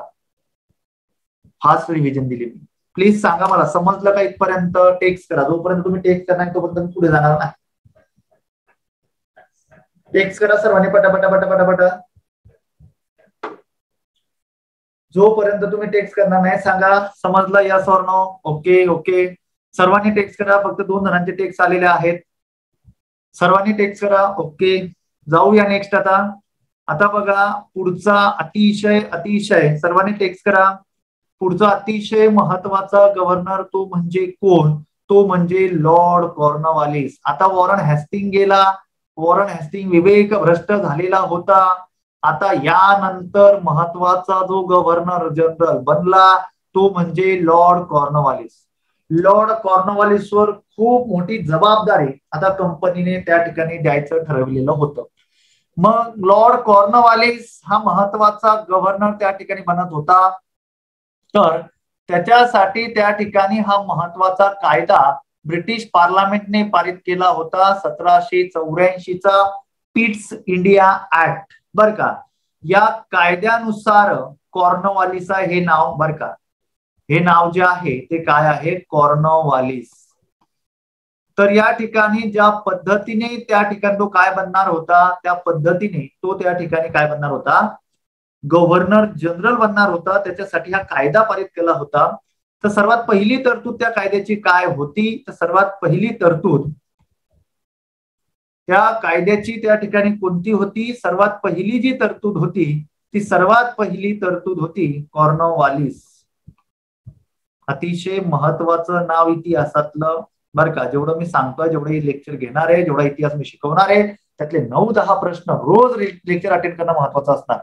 तर या ठिकाणी ब्रिटिश हित संबंधांची व संरक्षणांची युद्ध खेळणे, म्हणजे ज्या ठिकाणी ब्रिटिशांचं हित असेल, ज्या ठिकाणी ब्रिटिशांचं संरक्षण असेल त्या ठिकाणी तीच युद्ध त्या ठिकाणी केली पाहिजे अशी पहिली तरतूद त्या कायद्यामध्ये होती. असं कुणाला सांगण्यात आलं? तर असं कॉर्नवालिसला सांगण्यात आलं की कोणतेही युद्ध खेळू नका, कोणतेही युद्ध खेळून पैसे त्या ठिकाणी खर्च करू नका. जी त्या ठिकाणी ब्रिटिशांच्या हिताची आहेत, जी युद्ध त्या ठिकाणी संरक्षणाची आहेत तेवढीच युद्ध करा, बस. बाकी नाही केली तरी चालेल. त्यानंतर पुढे त्या ठिकाणी सांगितलं की प्रशासकीय बदल घडवून आणा. कसे? प्रशासकीय बदल त्या ठिकाणी घडून आणणे हे दुसरं टार्गेट त्या ठिकाणी कॉर्नवालिसला देण्यात आलं होतं. जमीन महसूल व्यवस्था. आता इतिहासामध्ये आपल्याला कॉर्नवालिसची अतिशय महत्वाची व्यवस्था त्या ठिकाणी अभ्यासायची आहे ती म्हणजे कोणती? कायमधारा. डिटेल सांगेल मी तुम्हाला, डिटेल बरं का. कायमधारा पद्धत त्या ठिकाणी, नाही तर मग जमीन महसूल धोरण जेव्हा त्या ठिकाणी आपण घेऊया तेव्हा त्या ठिकाणी सर्व गोष्टी त्यामध्ये समाविष्ट असतात. म्हणजे त्यामध्ये जमीन महसूल धोरणामध्ये कायमधारा पद्धत असेल, रयतवारी असेल, महालवारी पद्धत असेल, त्या सर्व जमीन महसूल व्यवस्थेच्या ज्या काही पद्धती होत्या तर त्या जमीन महसूल व्यवस्थेच्या पद्धती त्यावेळेस त्या ठिकाणी तुम्हाला पूर्ण डिटेल त्या ठिकाणी एक्सप्लेन करेल. कार्यक्षम न्यायिक व्यवस्था, न्यायिक व्यवस्था याने तर अस्तित्वात आणली होती, पण अजून त्या ठिकाणी त्याला सांगण्यात आलं की तू अजून कशी आण? कार्यक्षम आण. म्हणजे त्या ठिकाणी अजून त्या ठिकाणी त्यामध्ये बदल घडला पाहिजे. त्यानंतर 5 नंबरची जी काही महत्वाची तरतूद होती, शांतता.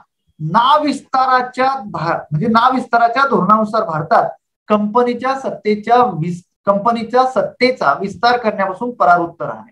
म्हणजे झालं काय की आतापर्यंत जेवढे गव्हर्नर आले का नाही, जेवढे सर्वच्या सर्व गव्हर्नर आले का नाही, त्यांनी फक्त एकच विचारसरणी अनुकरलेली होती, ती म्हणजे कोणती? साम्राज्यवाद. साम्राज्यवाद म्हणजे काय की त्या ठिकाणी आपली जी सत्ता आहे का नाही, त्या सत्तेचा खूप मोठ्या प्रमाणामध्ये काय झाला पाहिजे, खूप मोठ्या प्रमाणामध्ये काय झाला पाहिजे? सत्तेचा विस्तार झाला पाहिजे. मग त्या सत्तेच्या विस्ताराच्या मागे लागल्यानंतर खूप मोठ्या प्रमाणामध्ये पैसाही जायचा आणि खूप मोठ्या प्रमाणामध्ये नुकसानही व्हायचं कंपनीचं. तर त्या ठिकाणी त्याला सांगितलंय की भारतात कंपनीच्या सत्तेचा विस्तार करण्यापासून तू परावृत्त राहा. म्हणजे त्या ठिकाणी थोडा बाजूला राहा, तू त्या ठिकाणी सत्तेचा विस्तार करण्याच्या मागे लागू नको. तर त्या ठिकाणी जे प्रशासन आहे ते प्रशासन मजबूत कर, असं त्या ठिकाणी त्याला सांगण्यात आलेलं होतं. म्हणून त्या ठिकाणी हा कायदा त्याच्यासाठी तयार केला. हा कायदा त्यासाठी तयार केल्यानंतर तो या सर्व कायद्याला बाधिल होता. तो म्हटलं काय हरकत नाही, पण त्याची सुद्धा एक अट होती. मग त्याने त्या ठिकाणी ऍक्ट ऑफ 1786 म्हणजे 1786 चा जो कायदा आहे तो कायदा त्याने पारित करायला लावला. मग तो कायदा काय होता? म्हणजे हा कायदा पार्लमेंटने पारित केला. कोणता? 1784 चा कायदा जो का होता का नाही, तर तो पार्लमेंटने पारित केला. आणि हा दुसरा कायदा आहे का नाही, तर तो कायदा त्याने पारित करायला लावला. यावरती प्रश्न विचारलेला आहे, 1786च्या कायद्यावरती पण प्रश्न विचारलाय, कशा संबंधित होता. तर हा कायदा जो असा होता ना, तर तो कायदा बघा आता ज्या पद्धतीने वॉरन हेस्टिंग हा विवेक भ्रष्ट झाला होता का, कारण की त्याला कौन्सिल मंडळापेक्षा वरचा अधिकार नव्हता ना. म्हणजे कोणताही निर्णय घ्यायचा आहे तो कोणताही निर्णय घेण्यासाठी त्याला या कौन्सिल मंडळावरच त्या ठिकाणी काय करावं लागत होतं, या कौन्सिल मंडळावरच त्या ठिकाणी अवलंबून राहावं लागत होतं. पण हा जो वरचढ अधिकार आहे का नाही, तर त्या ठिकाणी हा वरचढ अधिकार याला त्या ठिकाणी देण्यात आला. कुणाला? कॉर्नवालिसला जो काही वरचढ अधिकार आहे का नाही, तर कौन्सिल मंडळापेक्षा वरचढ अधिकार त्याला त्या ठिकाणी काय करण्यात आला? देण्यात आला. म्हणजे हा त्याचा प्लस पॉइंट होता की या ठिकाणी कॉर्नवालिसला कौन्सिल मंडळापेक्षा वरचढ अधिकार देण्यात आला. हा त्याचा प्लस पॉइंट झाला. समजलं का? म्हणजे आता कौन्सिल मंडळाची त्याला त्या ठिकाणी मत घेण्याची म्हणजे मत घेण्याचं कारण नाही. तो त्या ठिकाणी मत जाई नाही घेतलं तरी त्या ठिकाणी तो स्वतःचा निर्णय घेऊ शकत होता. आणि त्यानंतर त्याने जे महत्वाचं पद होतं गव्हर्नर जनरल तो होणारच होता. आणि त्यातलं जे महत्वाचं पद लष्कराचं सर्वात प्रमुख पद ते म्हणजे सरसेनापती, ही दोन्ही पदे एकाच व्यक्तीच्या हातात असतील. म्हणजे जो गव्हर्नर जनरल असेल तोच लष्कराचा प्रमुख असेल. म्हणजे हे निर्णय त्याला त्या ठिकाणी घ्यायचे होते. ह्या गोष्टी त्याला त्या ठिकाणी काय करावायच्या होत्या, या गोष्टी त्याला पूर्णपणे त्या ठिकाणी म्हणजे अंमलात आणायच्या होत्या. बघा या ठिकाणी कॉर्नवालिस 1786 ते 1793 हा कालखंडाचा महत्वाचा आहे. पीट्स इंडिया ऍक्ट 1784 ब्रिटिश पार्लमेंटने त्या ठिकाणी पारित केला. ब्रिटिश हित संबंधाचं संरक्षण त्या ठिकाणी करून युद्ध खेळणे हे त्या ठिकाणी सांगितलं गेलं. त्यामध्ये दुसरी तरतूद होती प्रशासकीय बदल घडवून आणणे. तिसरी तरतूद होती जमीन महसूल व्यवस्था शोधून काढणे, कार्यक्षम न्यायिक व्यवस्था शोधून काढणे आणि विस्ताराच्या धोरणाच्या मागे लागू नको असं सांगण्यात आलं.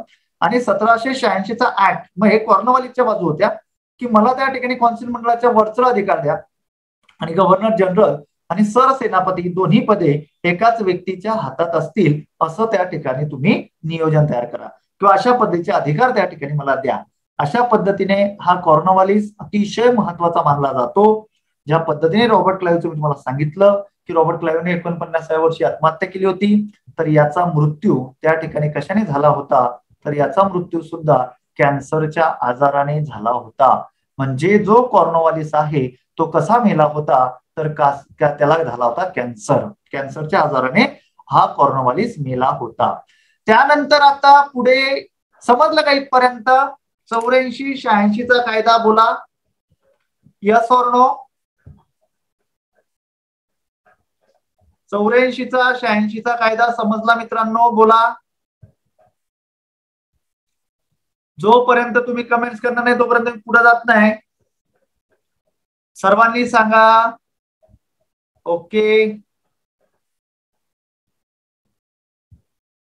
सर्वांनी सांगा येस ऑर नो. 2 जणांचे कमेंट्स आल्यात फक्त. ओके, बघा आता या ठिकाणी पुढे जाऊया की ज्या पद्धतीने वॉरन हेस्टिंगने केलेल्या सुधारणा होत्या त्याच पद्धतीने आता कॉर्नवॉलिसने केलेल्या सुधारणा या ठिकाणी आपल्याला आता घ्यायच्या आहेत.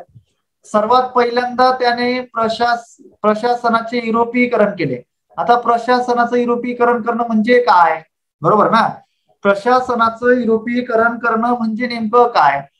तर प्रशासनातली जी सर्व उच्च पदे, बर का, प्रशासनातली कोणती पदे? प्रशासनातली कोणती पदे? तर प्रशासनातली सर्वोच्च जी काही उच्च पदे होती,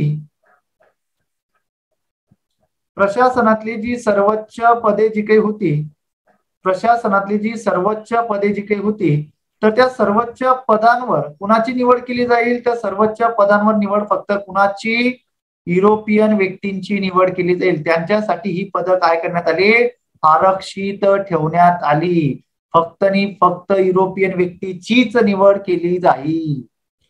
आणि त्यानंतर कॉन्व्हेंटेड सिव्हिल सर्व्हिस, त्या काळातली अतिशय महत्वाची परीक्षा, अतिशय महत्वाची त्या ठिकाणी ही परीक्षा मानली जात होती. तर ही परीक्षा भारतीयांसाठी काय करण्यात आली? बंद करण्यात आली. बर का, भारतीयांसाठी ती परीक्षा काय करण्यात आली? बंद करण्यात आली. म्हणजे या ठिकाणी भारतीय या परीक्षेसाठी पात्र ठरू शकत नाही. त्यानंतर पुढे मुलकी सेवेतील दुसरी अट होती, म्हणजे दुसरा बदल होता, मुलकी सेवेतील मुन्सिफ, लक्षात ठेवा, सदर अमीन, डेप्युटी कलेक्टर म्हणजे डीसी या पदांवरील पदे भारतीयांसाठी यांच्यावरील म्हणजे डीसी हे भारतीयांसाठी होतं. त्यानंतर सदर अमीन किंवा मुन्सिफ ही पदं भारतीयांसाठी होती, पण त्यांच्यावरची पदं कशी? त्यांच्यावरची पदं त्या ठिकाणी भारतीयांसाठी कशी होती? बंद करण्यात आली होती.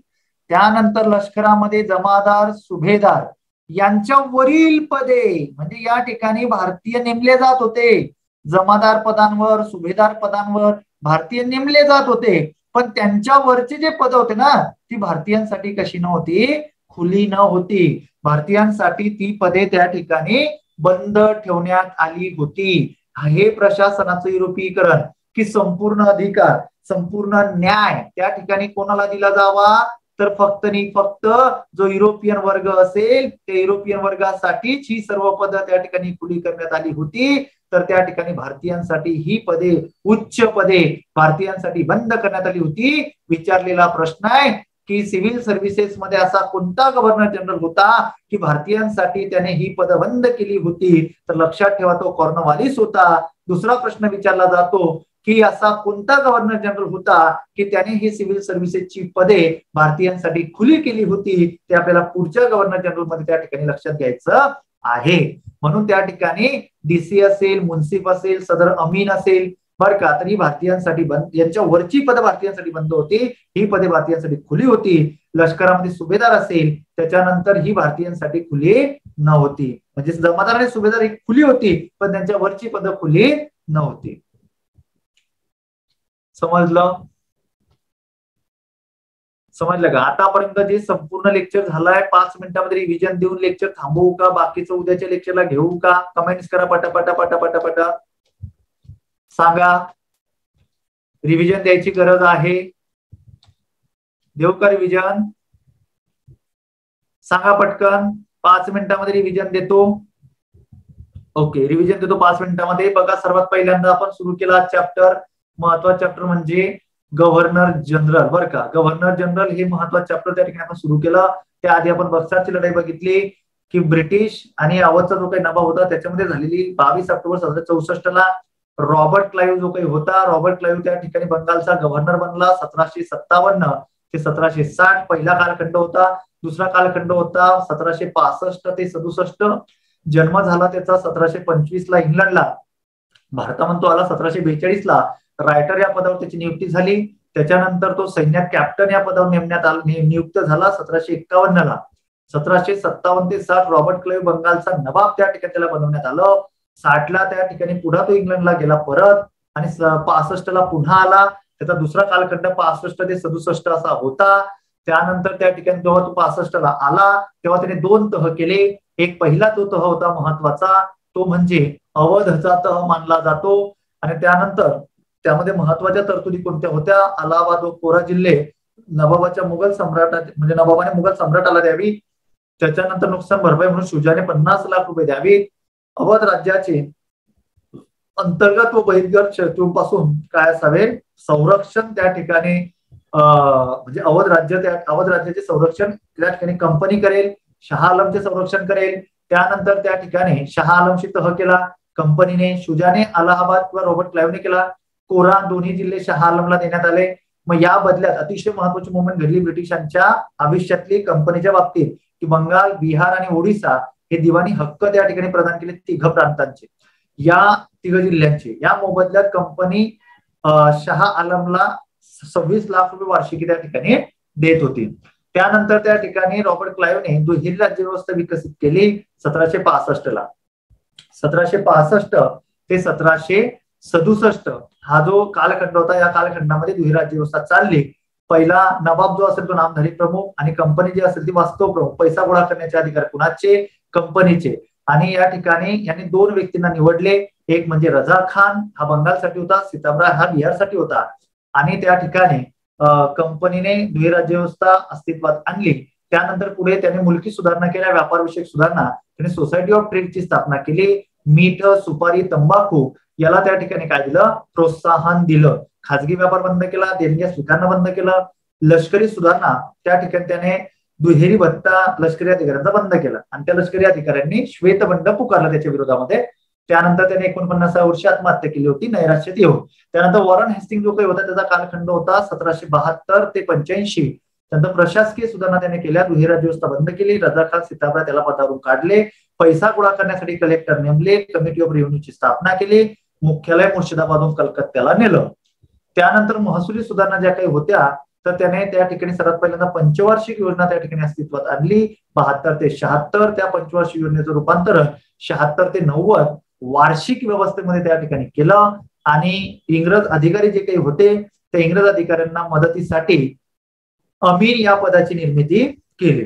त्यानंतर पुढे त्याने म्हणजे त्याच्या मदतीला कौन्सिल मंडळाला 1773च्या रेग्युलेटिंग ऍक्ट नुसार बरं का त्यामध्ये 4 सदस्य होते. 2 जणांचं बहुमत असावं लागायचं. मॉन्सन, बार्वेल, फ्रान्सिस बरं का या 4 जे काही सदस्य होते तर या 4 सदस्यांपैकी अशा पद्धतीने त्या ठिकाणी जे कौन्सिल मंडळाचं महत्वाची जबाबदारी होती तर ती महत्वाची जबाबदारी अशा पद्धतीने पार पाडली जात होती. त्यानंतर पुढे त्या ठिकाणी न्यायालयीन ज्या काही व्यवस्था होत्या, न्यायालयीन ज्या काही सुधारणा होत्या तर त्या न्यायालयीन सुधारणा त्यांनी त्या ठिकाणी 2 गटांमध्ये विभागल्या.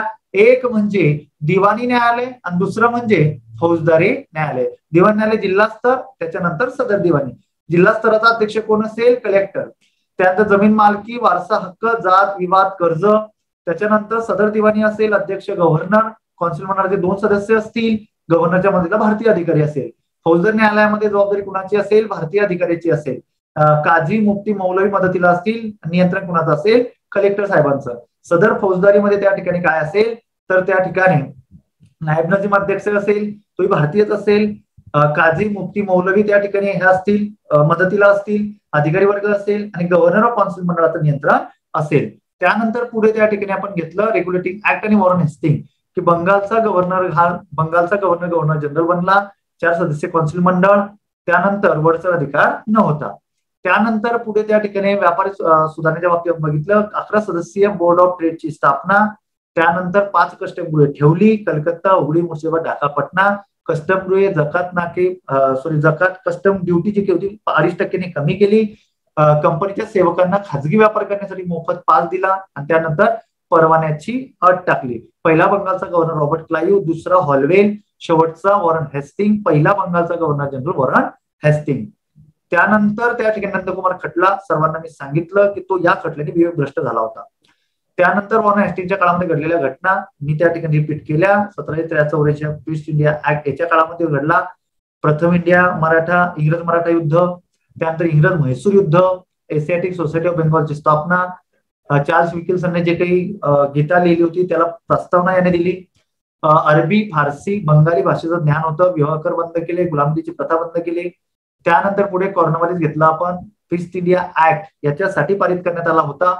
ब्रिटिश हितसंबंधाची संरक्षणाची युद्ध खेळणे, प्रशासकीय बदल घडवून आणणे, जमीन महसूल व्यवस्था शोधून काढणे, त्याच्यानंतर कार्यक्षम न्यायिक व्यवस्था शोधून काढणे, शांतता व नाविस्ताराच्या भारतात कंपनीच्या सत्तेचा विस्तार करण्यापासून परावृत्त राहणे, आणि ह्या सर्व गोष्टी त्या कॉर्नवालिसने मान्य केल्या आणि 1780चा कायदा पारित करावा लावला. हे कौन्सिल मंडळाच्या वरचढ अधिकार त्या ठिकाणी त्याला देण्यात आला आणि गव्हर्नर जनरल व सरसेनापती दोन्ही पदे एकाच व्यक्तीच्या ताब्यात असतील.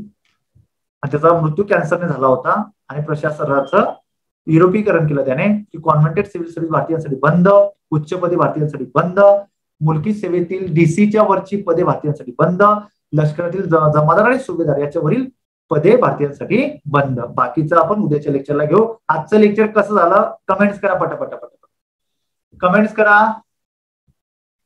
आजचं लेक्चर कसं समजलं प्लीज कमेंट्स करा सर्वांनी. जोपर्यंत कमेंट्स करणार नाही तोपर्यंत मी थांबवणार नाही लेक्चर. करा पटापट कमेंट्स.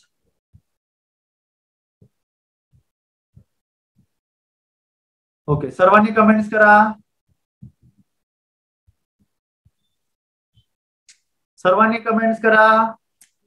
चांगलं समजलं, ओके, छान समजलं, कन्सेप्ट क्लिअर झाल्या. धन्यवाद सर्वांना. सर्वांनी कमेंट्स करा.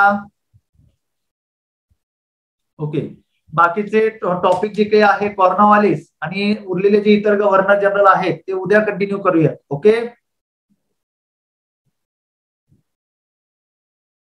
ओके, थांबवू लेक्चर.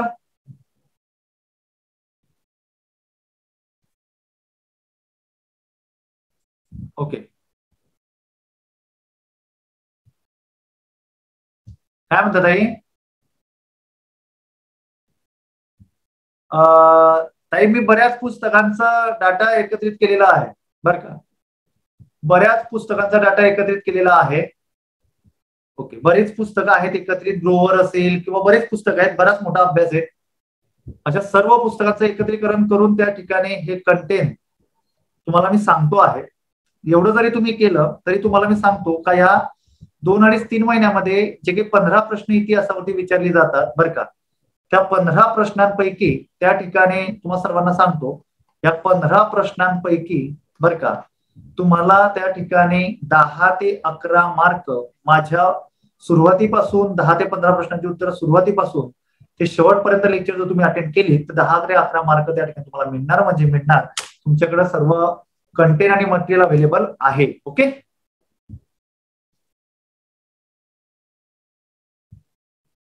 हा नाही जरी केलं काही हरकत नाही, नाही जरी केलं जेवढ्या नोट्स आपल्या होत आहेत, जेवढी जे लेक्चर रेग्युलर लेक्चर होत आहेत तेवढी जरी तुम्ही अटेंड केली तर काही प्रॉब्लेम नाही, खूप पुरेसं आहे. ओके ओके ओके ओके, आता लेक्चर संपलेला आहे. उद्या रेग्युलर वेळेवरती लेक्चर होणार. ओके.